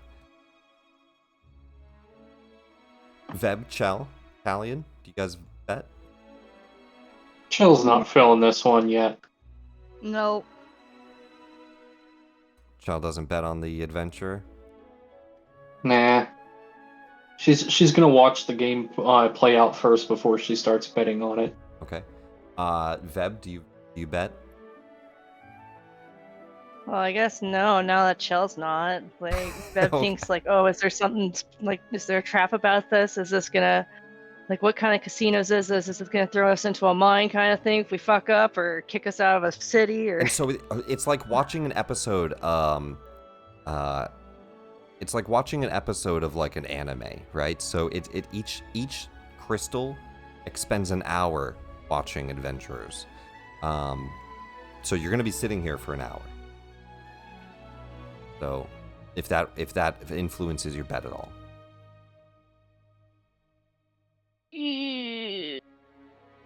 Sure, fuck it. Minimum bet on the dude dying that has the treats.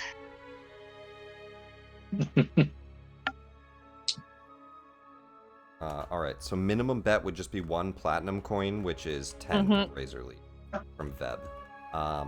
Chell doesn't bet then for the hour. Does Patrick?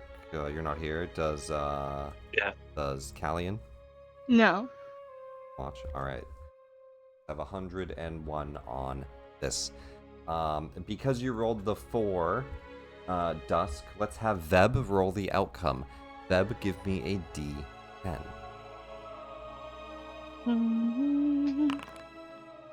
A 7.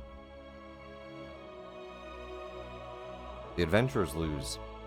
They're killed by the monster at the end. The woman catches up, and she is a hag. She looks like a lady, but you realize that they stole from a very strong hag, and she morphs into her form, and she gobbles up the adventure. None of them escape. you don't survive hags. Is it the same hag? It's not. No, it's not the same hag. But unfortunately, oh shit. Dusk, did you say what you bet on? Yeah, I bet on the adventurer losing. On him losing? Yeah. And Veb, you bet on him winning? No, we both bet on off with losing. her head, Losing? he's gonna die. Oh wait, so that's good. Yeah, Oh, we both yeah. won. We won. He gets eaten. So Yep. this guy gets eaten, and you two win. And like a lot of the crowd, some people are sad, other people are cheering. One guy looks over to you, Dusk, and he goes, "Hell yeah, that guy got eaten. You just won money, man." Yes, it's unfortunate that he got eaten, but one person's loss is another. for. Yeah, hell yeah. Good show, yeah. Wait. How does my uncle react? I'm gonna say he's at a different table. At the table that darn. he's at, and you're watching, right? So you can watch. Oh, I'm staring him down. You see adventurers slowly reaching towards a lurid green sculpture of a yawning, fiendish face. A black void in the center. Seen this dungeon before. Roll me a d10. He's in the Tomb of Wayward Souls. At least the adventures he's watching, a 3. You watch a group of 6 adventurers going through a very similar dungeon to the Tomb of Wayward Souls. 2 of them die to orbs of annihilation.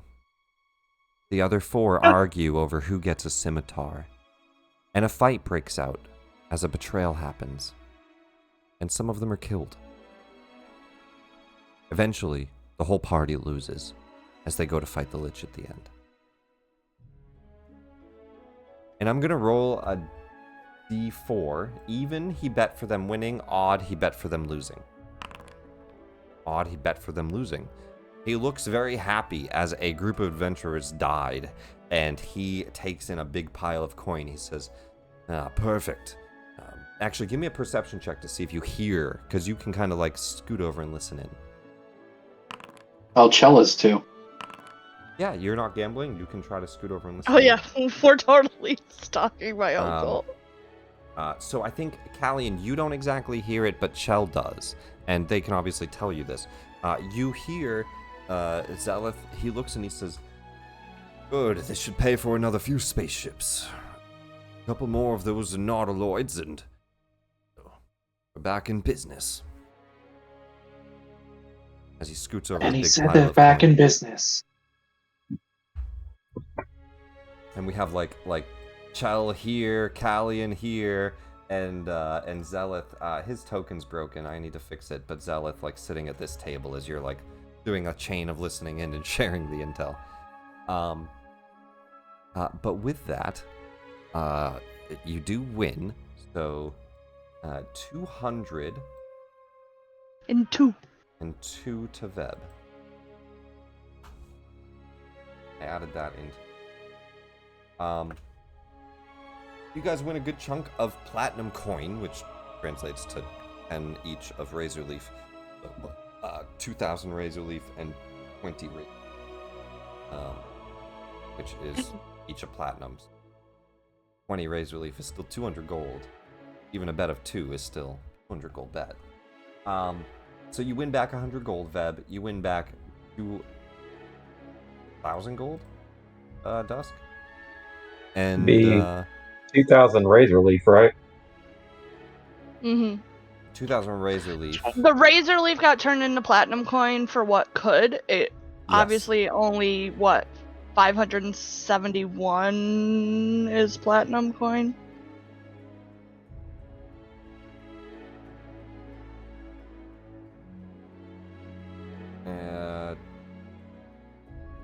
So yeah. 571 platinum coin. So it's just minus 10. And so they're each a stagnate of minus 10, or divided by 10. 1 gold. So that's 20,000 gold I just won? That's 20,000 gold. Jeez. That's 20,000 gold. High stakes. 200 gold and 20,000 gold. These are high stakes tables. But with that, that is where we'll leave off, and we'll pick up here next week, as we will finish off the gambling events here. And a slight spoiler, they will lead you to the Red Belvedere, which is the next gambling hall in Avernus, which obviously you guys can choose how you get to Avernus, but next session we will plan to head into Hell, most likely. It doesn't have to be next session, I should say that. I'll have it prepared for whenever. You also have learned the information, slight information, of Shadowfell having some lingering things you could do there. Over the table, meta-wise, something's going on with Twinkle in the Shadowfell. As well as memories and information of the obelisks, and a conversation with the Raven Queen could potentially happen there. So that's an option as well. What you guys choose to do, where you go next, whatever that might be, that'll be up to you. Gathering the red dragons to face Tiamat, a potential possibility as well. But that's where we'll pick up next week. We'll finish off some gambling, and then we will... I'll leave it up to you guys what path you go. So maybe talk about it during the week as well if you can, but whatever path you choose, that's where we'll head down to next week. Sounds good. Yeah, that sounds great. Speaking of sounding great,